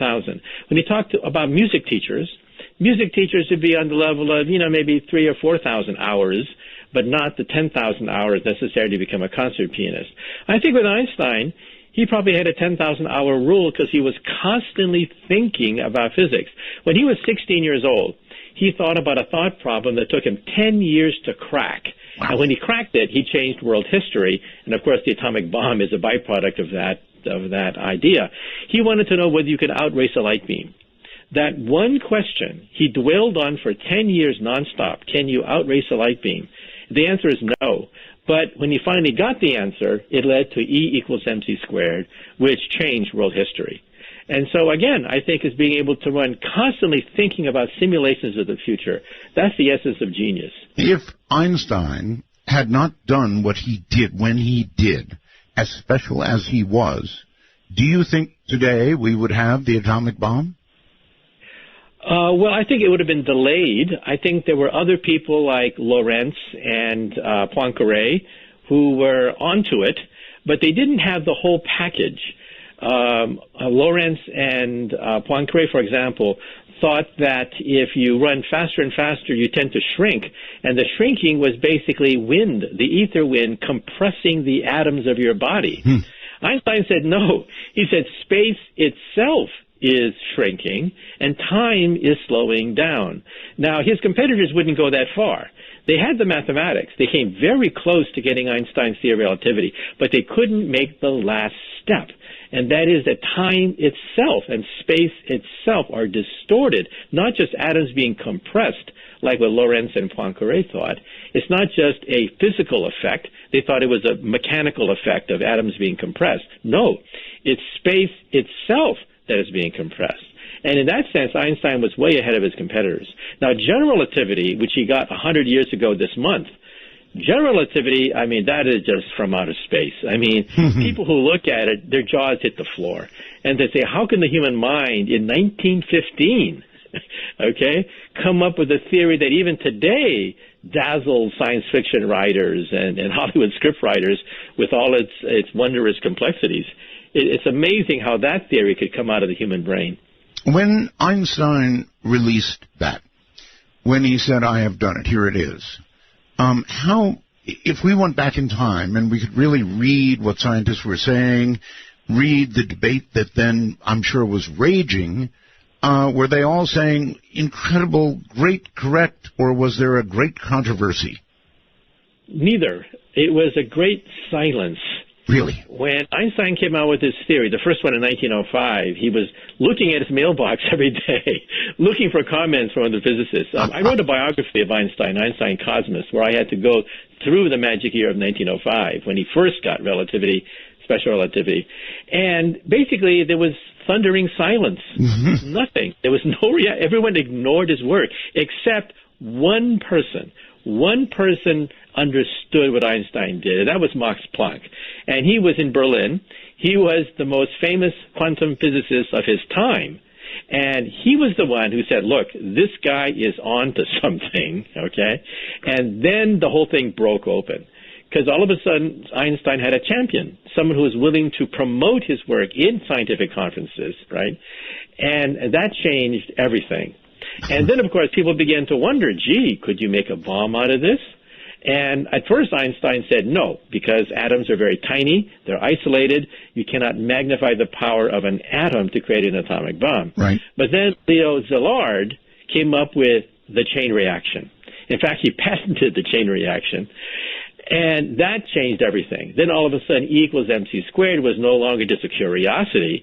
It was the stuff of superpowers, with Hitler setting up a huge, gigantic industrial complex to build the Nazi atomic bomb. So, yeah, it all came from one question. Can you outrace a light beam? That's where it all started, when a 16-year-old boy asked that question. And he solved it 10 years later and changed world history. And we still can't outrace a light beam, right?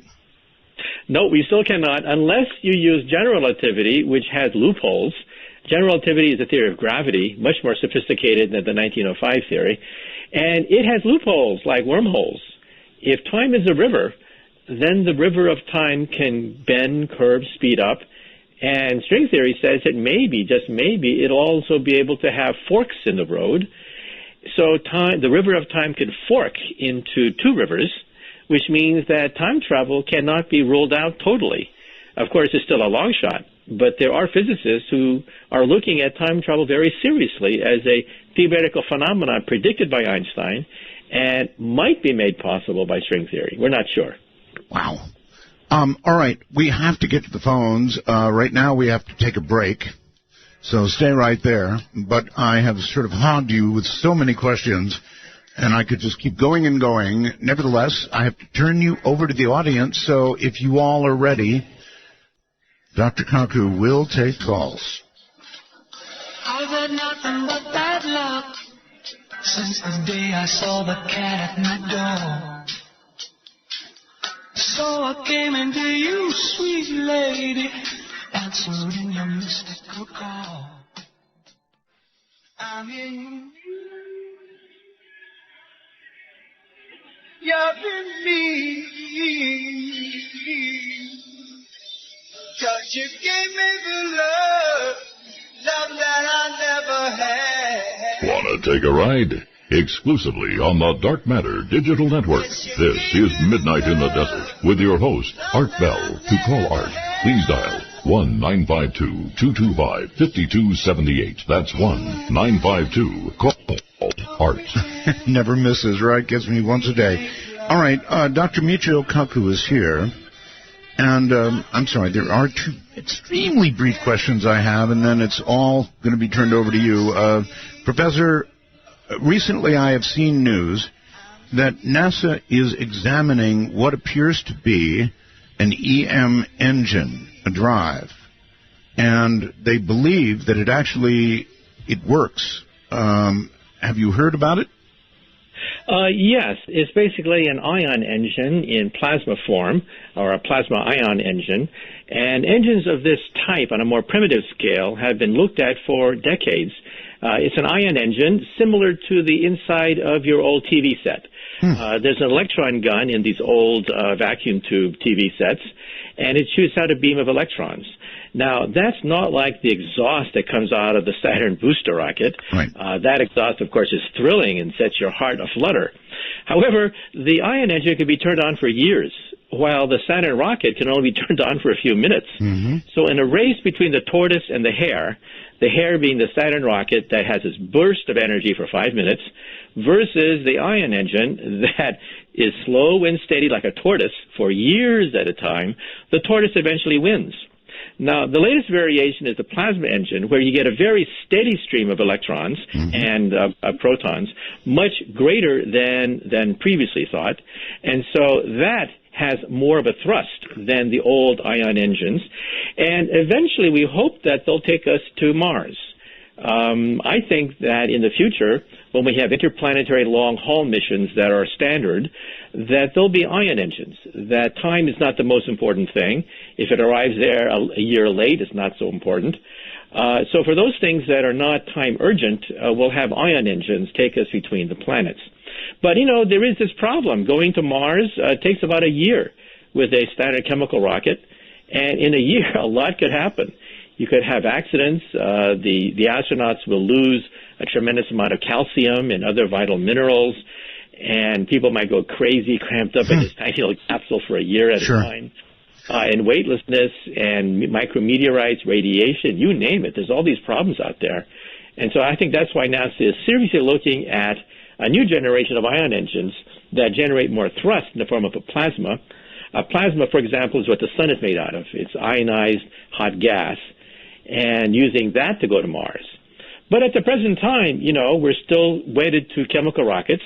Right now, the NASA is looking at a heavy booster, and we'll test the heavy booster in a few years, in fact, and we'll marry it with the Orion space capsule, and that'll be the basic skeleton of the rocket that'll take us to Mars, perhaps in 20 years. 20 years is now the new time frame that NASA has set for itself. All right, one more quick question, then I promise I've got to go to the phones, and that is entanglement. I've been saving these up for you, Professor. We all sort of know, I think, what quantum entanglement means, flip-flop, and once together and, joined, then separated, they will continue to operate as one. Recently, in a science article, I have seen something about quantum twisting. Now, that's very interesting. It's a sort of an in-between thing that would suggest, scientists think, that with quantum twisting, you might be able to engineer some sort of communication or quantum communication. Have you heard about this? No, but you see, originally Einstein wanted to disprove quantum mechanics by creating what is called the EPR experiment, the Einstein-Podolsky-Rosen experiment. You have Siamese twins, two electrons that vibrate simultaneously, right. They're touching each other, right. Like two Siamese twins. Then you separate the two Siamese twins, you separate the two electrons, and the two electrons can communicate with each other. Now, Einstein thought this was stupid because the communication takes place instantly, faster than the speed of light. Therefore, Einstein used this idea to disprove the quantum theory, okay? Well, we've done the experiment, and it turns out that Einstein was wrong. We've done the experiment. It turns out that a communication is possible, but it's a very special type of communication between the Siamese twins that have been separated. It turns out that signals between these two are random, and Einstein, in some sense, has the last laugh. Einstein was wrong when he said that nothing can go faster than the speed of light. Quantum entanglement goes faster than the speed of light. So you jiggle one Siamese twin, and the other one instantly is somehow aware of that presence. However, you cannot send usable information like Morse code that way, okay? If you know that one twin, for example, is spinning up, the other twin is spinning down. Right. You know that faster than the speed of light, but that's useless information. And so it turns out that Einstein was wrong in the question of can information travel faster than light. The answer is it can. But is it usable information like Morse code? Can you send a cookbook? Can you send a Britannica? Can you send usable information this way? And the answer is no. So in Star Trek, they have something called subspace communicators, which use a form of quantum entanglement to talk to each other. Because how can you talk to a Starfleet if Starfleet is, 10 light years away? How do you talk to them? Right. Well, quantum entanglement. But there's a catch. And the catch is that you cannot send usable information using the EPR experiment. Sorry about that. Einstein has the last laugh here. All right. To the phones we go. Actually, Skype. Roxanne, hello. Hi, Art. Hi. It's a real pleasure to be talking with Dr. Kaku. I have a question. It's very interesting. It's about DNA. Okay. I've had a theory for quite a few years. Oh, and by the way, I'm with the group Art Bell Time Travelers, okay. And we're having a discussion right now about all this, and it's really interesting, and it's fun on Facebook. But the thing I wanted to discuss was, I'm so nervous, I'm sorry. DNA, I think, has memory, not only to make our bodies, but I think it holds the memory of every human being's life and experiences and everything. And I think that through hypnosis, there's a type of a key that can unblock a veil, say, very small one, where people can experience their past lives and such. And I was just wondering, Dr. Kaku, if you thought that maybe nanotechnology has more nanotechnology than we realize, and I don't know how to explain it because I'm not a scientist, but I was wondering if that is the possibility to hold all that memory in those strands of DNA that we know nothing about, that we don't have a clue what they're for. Okay, well, that is a from good question about our DNA, whether it actually holds memory. That's what she's asking.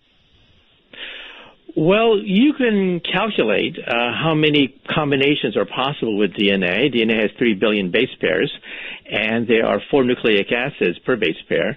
So you can calculate mathematically how much information you can store on DNA. But then if you take a look at memory, there's 100 billion neurons in the human brain, and each neuron is connected to 10,000 other neurons. So you can even calculate how much brain power is required to store a memory, for example, and it's humongous. So there's simply not enough room in the DNA. However, there's a lot of junk DNA which seems to have no purpose. And only a small fraction of the DNA is actually used to create proteins and create the proteins of our body. And so people have wondered, well, what is the junk DNA for? It must have some purpose. Well, as the years go by, we begin to find more and more purposes for the junk DNA. And some people have even claimed that they can put codes in the DNA. In fact, there are reputable scientists who can actually put their name, type their name on the DNA. So one day it's conjectured that even high school kids will have a typewriter, and the typewriter they'll be able to type A, T, C, G, the 4 letters of DNA, and create very primitive strands of DNA for a high school science fair project. That is almost possible today. Kind of scary if you think about it. High school kids controlling the power of life. But if so, then why not have a high school kid put a code in it? And so this is something that, well, has been taken rather seriously. Is there a code? Is there regularity in the junk part of DNA that we simply are not smart enough to decipher? And this is where, of course, conspiracy people and people who speculate about these things can go wild, because it's very difficult to extract codes from seemingly random pieces of information. So at the present time, I could say that most scientists would say that there's simply not enough room on the DNA to store memories, which are stored in 10 billion neurons in our body, each neuron connected to 10,000 other neurons. However, who knows what's in the junk DNA? It's a big mystery. So-called junk. Some people even said that aliens would want to send evidence of their presence through the DNA and then scatter the DNA to the wind. Wow. And that would be the best way to announce their presence. All right. Silverdale, Washington, I believe you're on the air with Dr. Kaku. Yeah, hello, Art. Hi. Yes, this is Tom. Good evening, Dr. Kaku, and thank you for taking this telephone call. Dr. Kaku, given 3 sets of conditions, which I'll give you here. One is 0-point energy, free energy, unlimited. The second is quantum computing, and the military-industrial complex. What do you think the outcome will be? Well, first of all, Moore's Law, which is the foundation of our modern industrial complex, which says the computer power doubles every 18 months, is now slowing down. So we're used to every Christmas having computers about twice as powerful as the previous Christmas. That'll keep on going for maybe another 10, 15 years. But we can see the end now. And therefore, we were going to enter the post-silicon era. And if we don't negotiate it correctly, Silicon Valley could become a rust belt. Just like, parts of the steel belt in Pennsylvania today is part of the rust belt. Now, therefore, we physicists are desperately looking at the next generation beyond silicon. We're looking at quantum computers, quantum dot computers, optical computers, DNA computers, molecular computers. You name it, we're looking at it. But none of them are ready for prime time. Now, what's wrong with quantum computers? First of all, they exist. But it's very difficult to compute on individual atoms. Your laptop in front of you, your cell phone, computes on clusters of silicon molecules, large clusters of silicon molecules. They make up a transistor. But to compute on individual atoms means that the tiniest vibration, somebody sneezing a mile away, could in principle ruin the coherence that exists in electrons that are vibrating in unison. Just like an army troop. You want the army troop to all march in unison. That's a quantum computer. However, the slightest vibration on these atoms can dislodge one atom so that you get nonsense, and the whole thing falls apart. Now, the world's record for a quantum computer calculation, the world's record is 3 times 5 is 15. Now, kids can do that. But here's a homework problem. Take 5 atoms, and tonight compute 3 times 5 is 15 on 5 atoms. And then you begin to realize, oh, my God, this is a hard problem. This is a really hard problem. Now, as you pointed out, the CIA is very much interested in this, because if you had a quantum computer, you could break any code in the world. You can break any encrypted code in the world if you had a quantum computer. The catch is we don't have them, except on a very primitive level. You need to have perhaps millions of atoms vibrating just like an army troop in unison to have this work. At the present time, we can only do it with about 5 atoms. But it's probably coming. All right, Manoj, outside the country somewhere, where are you? Hello, Ardo. Hello. Where are you calling from, sir? Delhi, India. Delhi, India. Okay. Yep, great show. I think you're my first caller from India, so that's great. Go ahead and ask a question if you have one. My question is to Sir Michio Kaku. I heard this thing on Discovery Channel that the reason gravity is so slow is because most of it is drains down into some other dimension. How correct is that? Well, we think that gravity travels at the speed of light. If you were to vibrate the sun, for example, blow up the sun, the shock wave from the explosion, not just the light shock wave, but the gravity shock wave, would take about 8 minutes to hit the Earth. We wouldn't even know that the sun has disappeared for 8 minutes, because that's the time that it takes for gravity. However, you mentioned the latest theories of gravity, and we think that in the multiverse of universes, that is, if our universe is a bubble, and the bubble's expanding, that's called the Big Bang Theory, then there are other bubbles out there predicted by string theory, and that gravity can go between these bubbles. And therefore, communication between parallel universes might be possible, because gravity works not just on our bubble, but works between bubbles. Now, we're stuck on our universe. We're stuck on our bubble. It's been expanding for 13.8 billion years. That's the Big Bang Theory. But, you know, string theory says there could be other bubbles out there, and gravity can travel between these bubbles. Now, think about it for a moment. If there's another bubble next to our universe, and there is a galaxy there, it would be invisible to us, because light does not go between bubbles. But we feel it's gravity. That, we think, could be dark matter. Dark matter could be a higher vibration of the string, or it could be gravity from another dimension. That if there is another gravity hovering above us, then we could feel its gravity. That's the basis of the novel The Invisible Man by H.G. Wells. The Invisible Man became invisible by hovering above us in the 4th dimension. He's invisible because light passes beneath him, but he can see us. And so we do think this new theory of gravity is that gravity does go between universes, in which case maybe, just maybe, we'll be able to measure the presence of another universe. And some people think we already have. Some people think that dark matter could be gravity from another dimension. All right. Magus, where are you calling from, please? Good evening. I'm calling from Romania. Romania. Okay. You have a question? I believe it was my first question when I first called on your new show. When will Dr. Kaku be on? And you said somewhere in the future, so I'm very glad to see you made this happen. Now, what I want to know is, do you think, Dr. Kaku, that maybe somewhere hundreds of years into the future, string theory and what scientists work on proving now could be obsolete? Maybe we could learn that the universe functions very, very differently than what we think happens now. And my second question is regarding to the terrorists and their impact on scientific discoveries. Do you think that maybe it's not just them, like you said, also the U.S. Congress and maybe countries in general or even big companies? No one wants scientific achievements because everything is about money. I mean,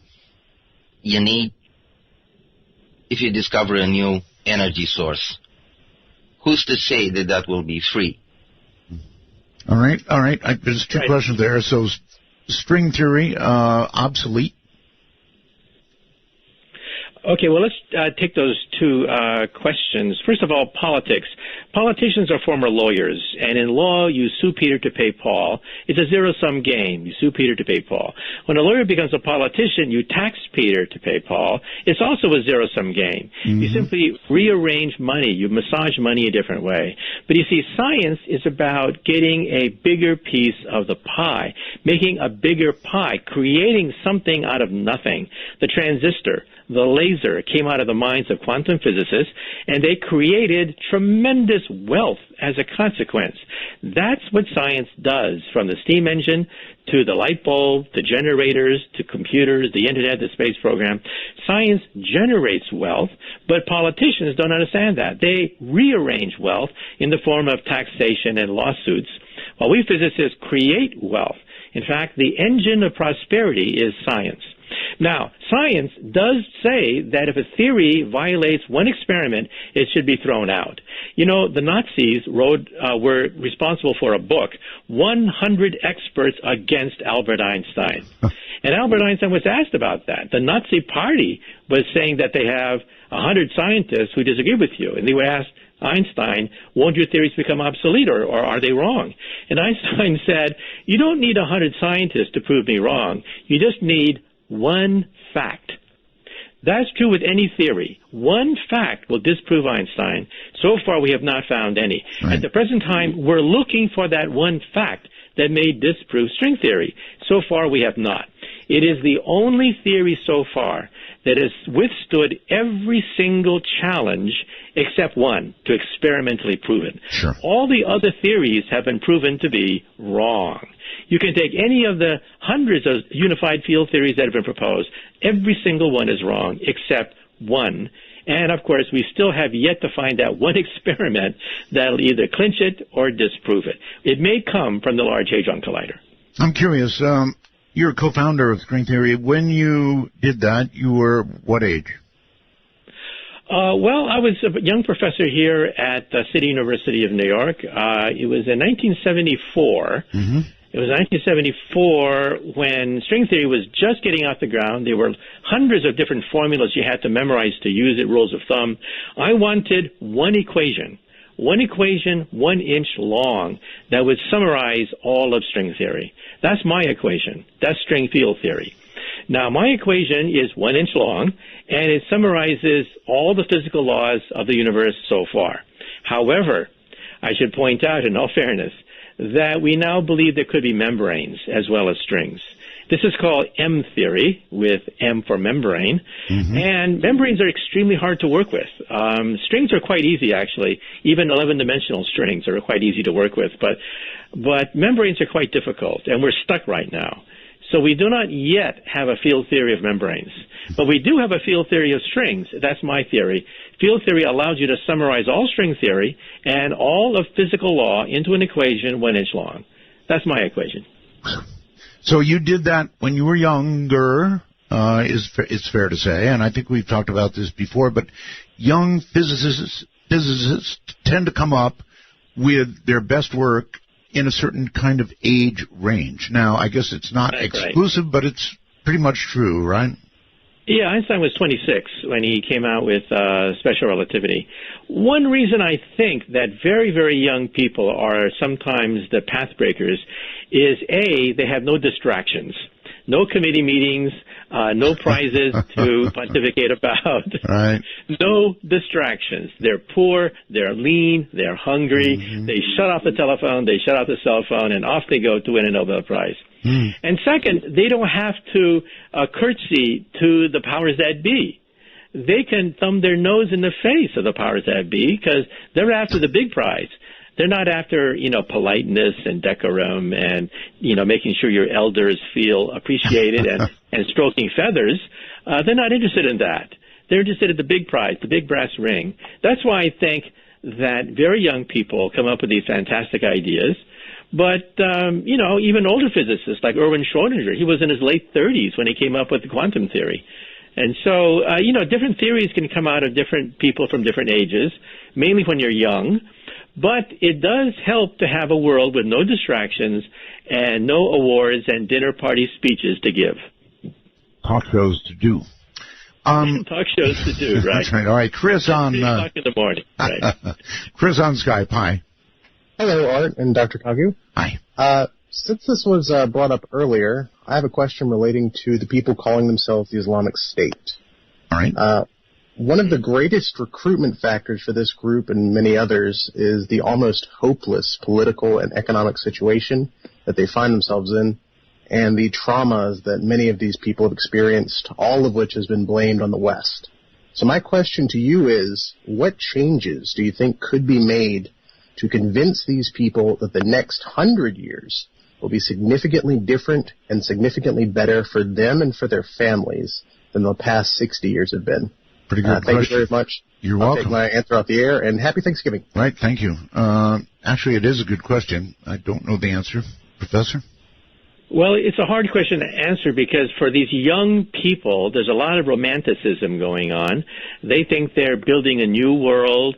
They're building a world of 1,000 years ago when the caliphate, of course, ruled supreme in that area of the world. And they'll justify medieval torture techniques and rules of warfare. It's like going back 1,000 years into the past, and they glamorize that. They think that that was the golden age of their religion. But as I pointed out earlier, the real golden age of the caliphate was an empire based on science, technology, learning, universities. Many of the great milestones in science were done by Arab scientists. As I mentioned, algebra is an Arabic word. The names of the stars, many of them are Arabic. Algol, Altair, they're all Arabic names. But 1,000 years ago, there was a debate about where does truth come from.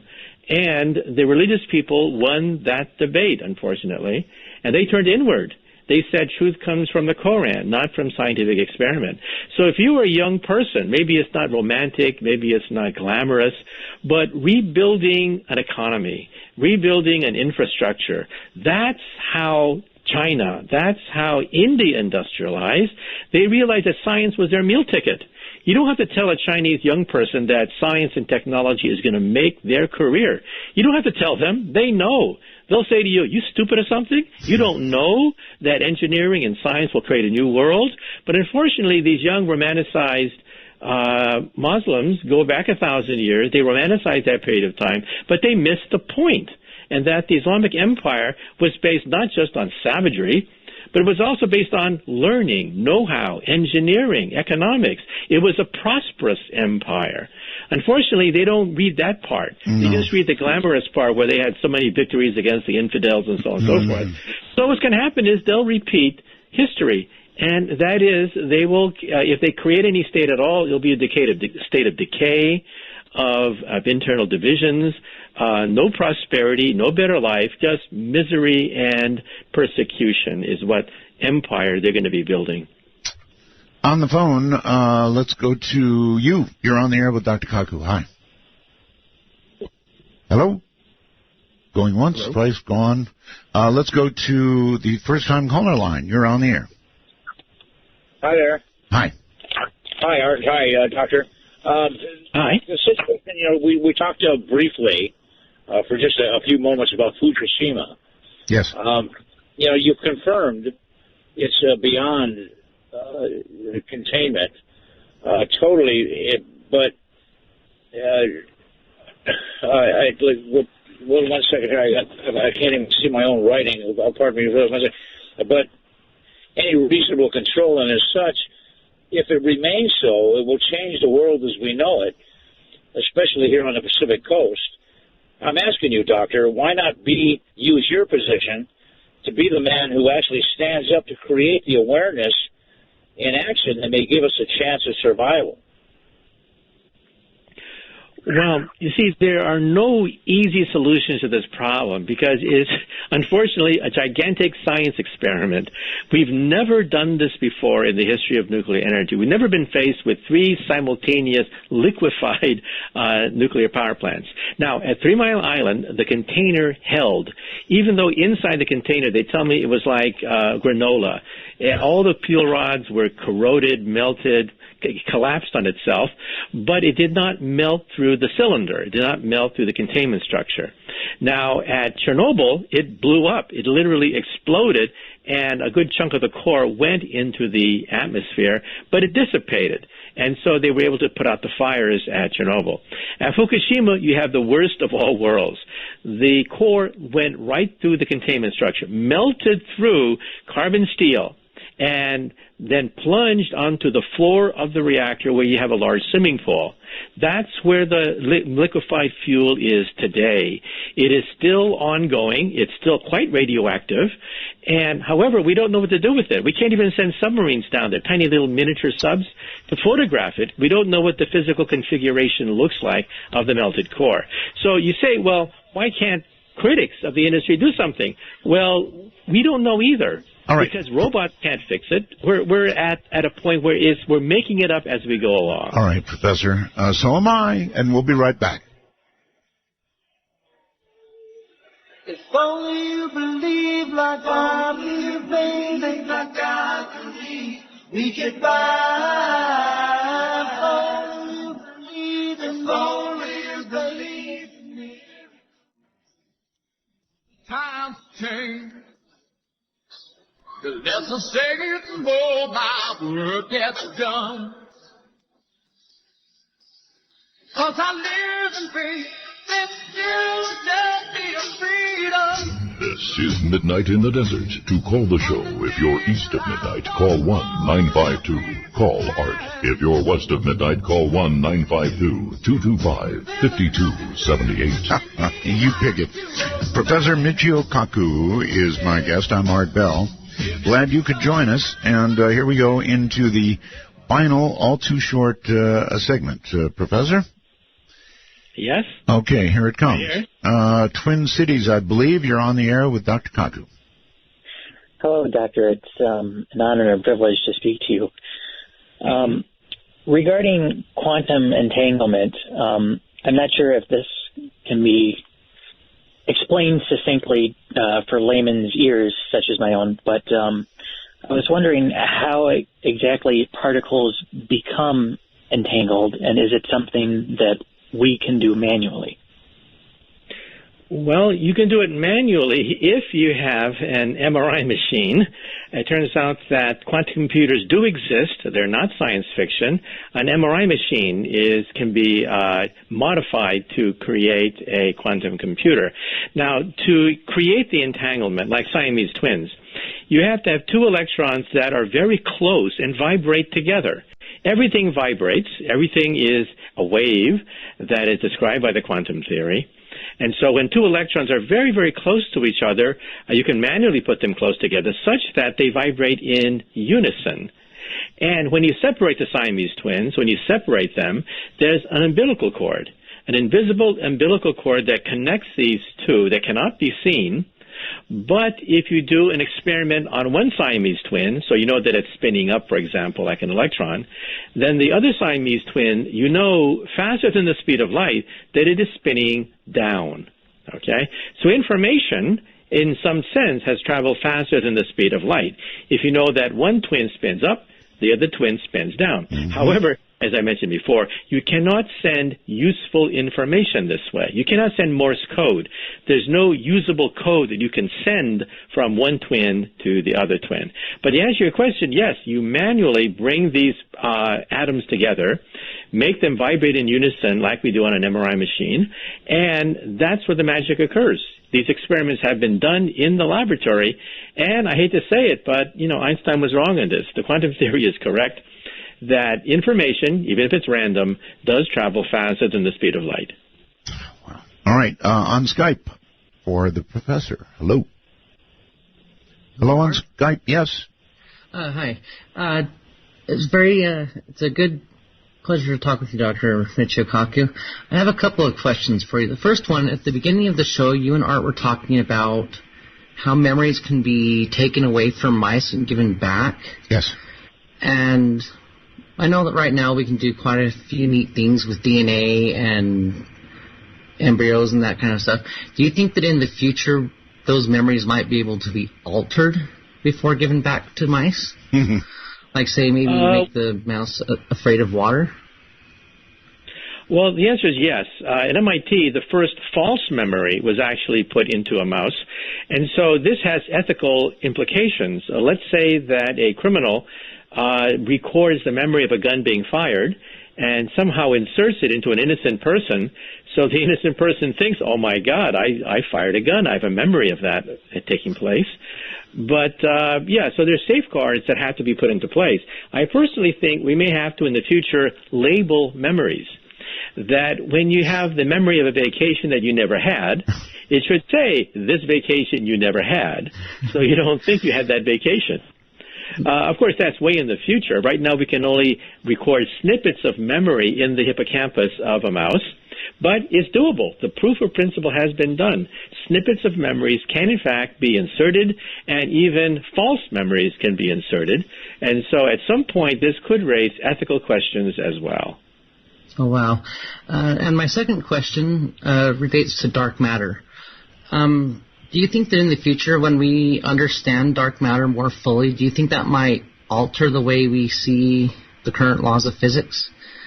Like maybe that's something that we don't understand. Yeah. Well, we think that dark matter will alter the laws of physics in the sense that it's a new state of matter.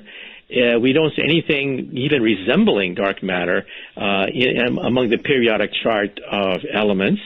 But we hope to have a theory of it, and we hope to have the theory as string theory, that dark matter is nothing but a higher vibration or a higher octave of the string.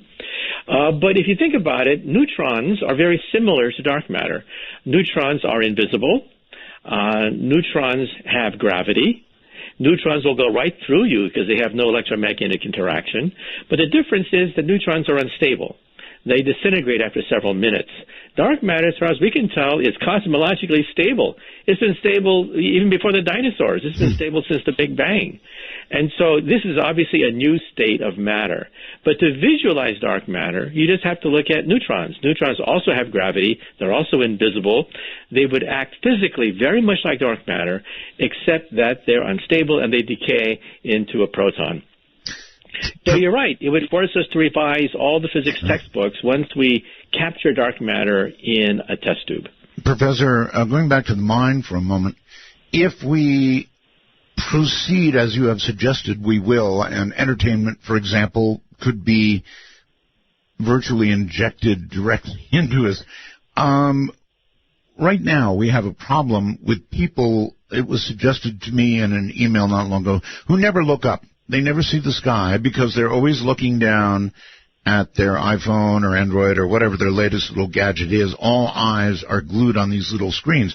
If we get to the kind of entertainment you're talking about, what is now a problem of technological addiction could get way out of control, couldn't it? Well, yes and no. There is an upside to it. There is a dark side, as you mentioned, right? But there's an upside, too, and that is the people staring at their screens are people suffering under a dictatorship, and they see that people outside the dictatorship don't have to live like that, that there could be prosperous, free societies if they could only get rid of their dictator. And that's why dictators are being thrown out the window. The term dictator for life is an anachronism. You're a dictator for a few months before your people demonstrate against you and kick you out. I think it's a good thing because that spreads democracies, and democracies do not war with other democracies. Write down every single word you had to memorize since you were in grade school. They've always been between kings, dictators, emperors, never between two major democracies.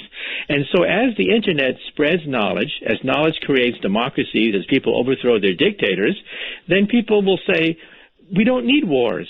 Why should we have wars to glorify the dictator when we just kicked him out?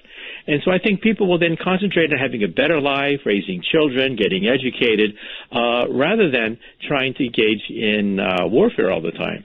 And so I think that the spread of democracy, even though we are glued to our screens a lot, The spread of democracy is a good thing because the people who are most affected are dictators who are now an endangered species, and that means we'll have less wars in the future. Okay. Let's go to the phone. You're on the air with the professor. Hello? Hi, thank you for calling Art, thanks for taking my call. I've called a couple times in the past about this. I just have two brief questions and then one comment. My first question is Professor, if you're familiar with simulation theory and if you have any thoughts particularly about that. Well, simulation theory is a huge area. Specifically, what kind of simulation are you talking about? I guess the idea that our universe could possibly be the creation of some other entity similar to The Sims or something like that. And I think, obviously, it's a bit beyond me, but broad evidence would be quasar alignment on large filaments in our universe, or the kind of way that physics seems to break down on the massive scale in that sense, or in the incredibly, small scale when you get down to like Planck length. Yeah. Okay, I understand. Like that. What you're saying is that somewhere God has a cosmic laptop, he pushes the play button, and boom, there you are asking the question on the Art Bell Show. So that Correct. The universe itself is nothing but somebody hitting the play button on a laptop, and the laptop then proceeds according to the laws of physics and so on and so forth. Well, there's some problems with that in the sense that in quantum mechanics, there's a probability that the universe will split and go a different direction, so that you, instead of going to college, decide to pump gas at a gas station.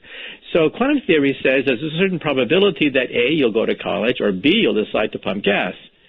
So the universe splits, constantly splitting apart into different universes with different probabilities. So your laptop that God or somebody pushes the play button to start in motion would have to be huge. It would have to have not just the world as it is, but all possible worlds that might exist, because that's what the quantum theory makes possible, because everything's reduced to probability. So that's why I personally think that the world is not a simulation. If the world were Newtonian, that is, everything were made out of little billiard balls called atoms, if the world were deterministic and Newtonian, then you could be right. Then perhaps somebody hit the play button, and here we are answering questions on the Art Bell Show. But I personally think that quantum theory is so sophisticated, so complicated, that no laptop can possibly enumerate all possible universes. That's uncountable, and therefore outside the range of any simulation. It's uncountable. No computer can keep track of all these things. By the way, there's a new TV series called The Man in the High Castle. It's about an alternate universe which splits from our universe, and the Nazis win World War II. It's on, I think, Amazon Channel now. It's getting quite a bit of play, The Man in the High Castle. That's based on the quantum theory. Philip K. Dick apparently understood that the universe can fission into two universes, one universe where the Nazis win, the other universe is where the Nazis don't win. And in the TV series, there's even communication between the two universes. And so that quantum principle that I just mentioned of the multiverse is now a TV series. All right. All right. Caller, thank you. We're so short on time. I'm not going to be able to get to another question. Professor, practical question for you. Do you think we'll ever be able to upload new skills to a person? Well, I think muscle memory may be difficult because muscle memory is encoded not just in the cerebral cortex. However, the hippocampus, which is the gateway to memory, located at dead center inside your skull, the hippocampus, you can in fact record signals that go ricocheting across the hippocampus. You can record them like a tape recorder. And when you play them back into the hippocampus months later, you remember. So this is how memories have been recorded. Now, it doesn't mean that you'll become a champion football player, because there are some memories stored in the spinal cord and who knows where else. But as far as the hippocampus is concerned, yeah, there is a distinct possibility we'll be able to record whole sequences of memories, like your memory of you're taking a vacation, and then storing it like you store a CD-ROM, and then at some point in the future, play it back. And have the vacation that you never had. So this is a distinct possibility. Not possible today. Today we can only record snippets of memory. But something like The Matrix, you cannot rule it out. Okay. On the phone, you're on the air with Professor Kaku. Hi. Hi, good evening, gentlemen. This is Miranda calling from Oregon. Hey there. Hi. My question for Dr. Kaku, I listened to a few, audio things with him on it, and I'm wondering, does he have any personal theories or insights with his scientific knowledge regarding paranormal activity? Like, is it linked to entanglement or string theory or, us vibrating on certain waves that are, could there be a connection with that, or do you have any personal opinions regarding that? Well, he just validated lucid dreaming a little while ago. That's quite a step for science. Anything else, Professor? Right. Well, when you take a look at not just paranormal, but science fiction, when you have telepathy, you have telekinesis, the ability to move objects with your mind, we're beginning to have these capabilities today. You don't have to go to a psychic. We'll have them in the laboratory because we can now connect the brain to a computer, and the computer in turn can transmit our signals. And so you can even have two people communicate with each other mentally over the Internet. This is possible today. And the military is even funding a lot of this research because we have so many wounded warriors from Iraq and Afghanistan with injured spinal cords. So when it comes to things like psychics doing telepathy and telekinesis, these two things are definitely possible. And at a certain level, we can do some of these things even today. Photographing dreams, we'll be able to do that very soon. The first dreams, they're very primitive. I saw a copy of them. Were very primitive, but the very fact that we can even talk about recording dreams is phenomenal. And this is all being done at Berkeley, at the University of California. So these things are possible today. And when you go to science fiction, you even have Star Trek with teleporters and warp drive, time travel. This is where string theory comes in, because Einstein's equations allow for time travel. They allow for wormholes and higher dimensional travel. That's within the province of Einstein's theory. But you don't know how stable they are. You don't know whether quantum corrections will close the time machine. You don't know whether the time machine will blow up or not. For that, you need a quantum theory. And that's where string theory comes in. You can actually calculate quantum corrections to a time machine and therefore determine whether it's stable or not. So it's still a matter of debate. But the very fact that we can even talk about this is remarkable. So, 20 years ago, most people would have said, nah, come on, give me a break. The psychics, the paranormal, that's one thing, and physics is another. Now we're realizing that in the physics laboratory, we can actually duplicate telepathy, telekinesis, record memories as a byproduct of physics instruments. And in the future, who knows, perhaps even warp drive in time machines. They are being looked at by professional physicists at the present time. Okay. Interesting. I was thinking more along like ghosts, or when you get recorded sounds from people saying things. Like this kind of correlates to frequencies and waves. Does Dr. Kaku think that these messages could be tracked from dead people? Well, people do ask the question, if there are parallel universes, is Elvis Presley still alive in a parallel universe?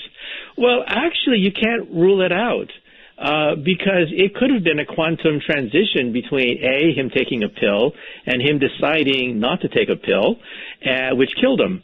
And these vibrations inside his brain of taking that pill are electrical, and these electrical transmissions in turn are subject to quantum mechanics.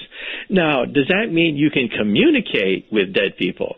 Quantum theory says that dead people in some sense do survive in another quantum universe. You could be dead in one universe and alive in another. This is the famous cat problem of Erwin Schrödinger, the founder of the quantum theory, that could have two universes, one with a dead cat, one with a live cat.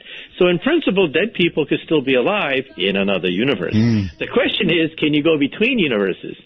That is the killer question. You would have to be coherent with the other universe. We have decohered from these other universes. So at one point, we were vibrating in unison with Elvis Presley, but now he's vibrating at a different frequency. And it's very difficult, extremely difficult to reestablish those frequencies. So to answer your question, is Elvis Presley still alive? Yeah, perhaps in another universe. But can you talk to him? So Elvis basically is on another frequency. That's right. All right. Doctor, it has been such a pleasure to have you on. It always is. What an interesting night. Well, I hope we can do it again sometime, but you're my guy. Okay. Well, it's been a real pleasure and a lot of fun being on your show once again. Thank you. And your show, by the way, when is it? Oh, yeah. My show goes on the weekends at different times. Go to my website, mkaku.org, mkaku.org, and it gives the times when you can listen to my show on the weekends. Excellent. And it's also a talk show. You can also give me a call and rant on about anything you want. Take care, Professor. Good night. Okay. Good night. All right. There you have it, Professor Michio Kaku. And like I said, what a guy. My guy. Had him for years and years and years. Professor Kaku and I go back a fair number of years. Now he's doing his own show. I'm Art Bell, and I wish you, across all the time zones out there, a good night.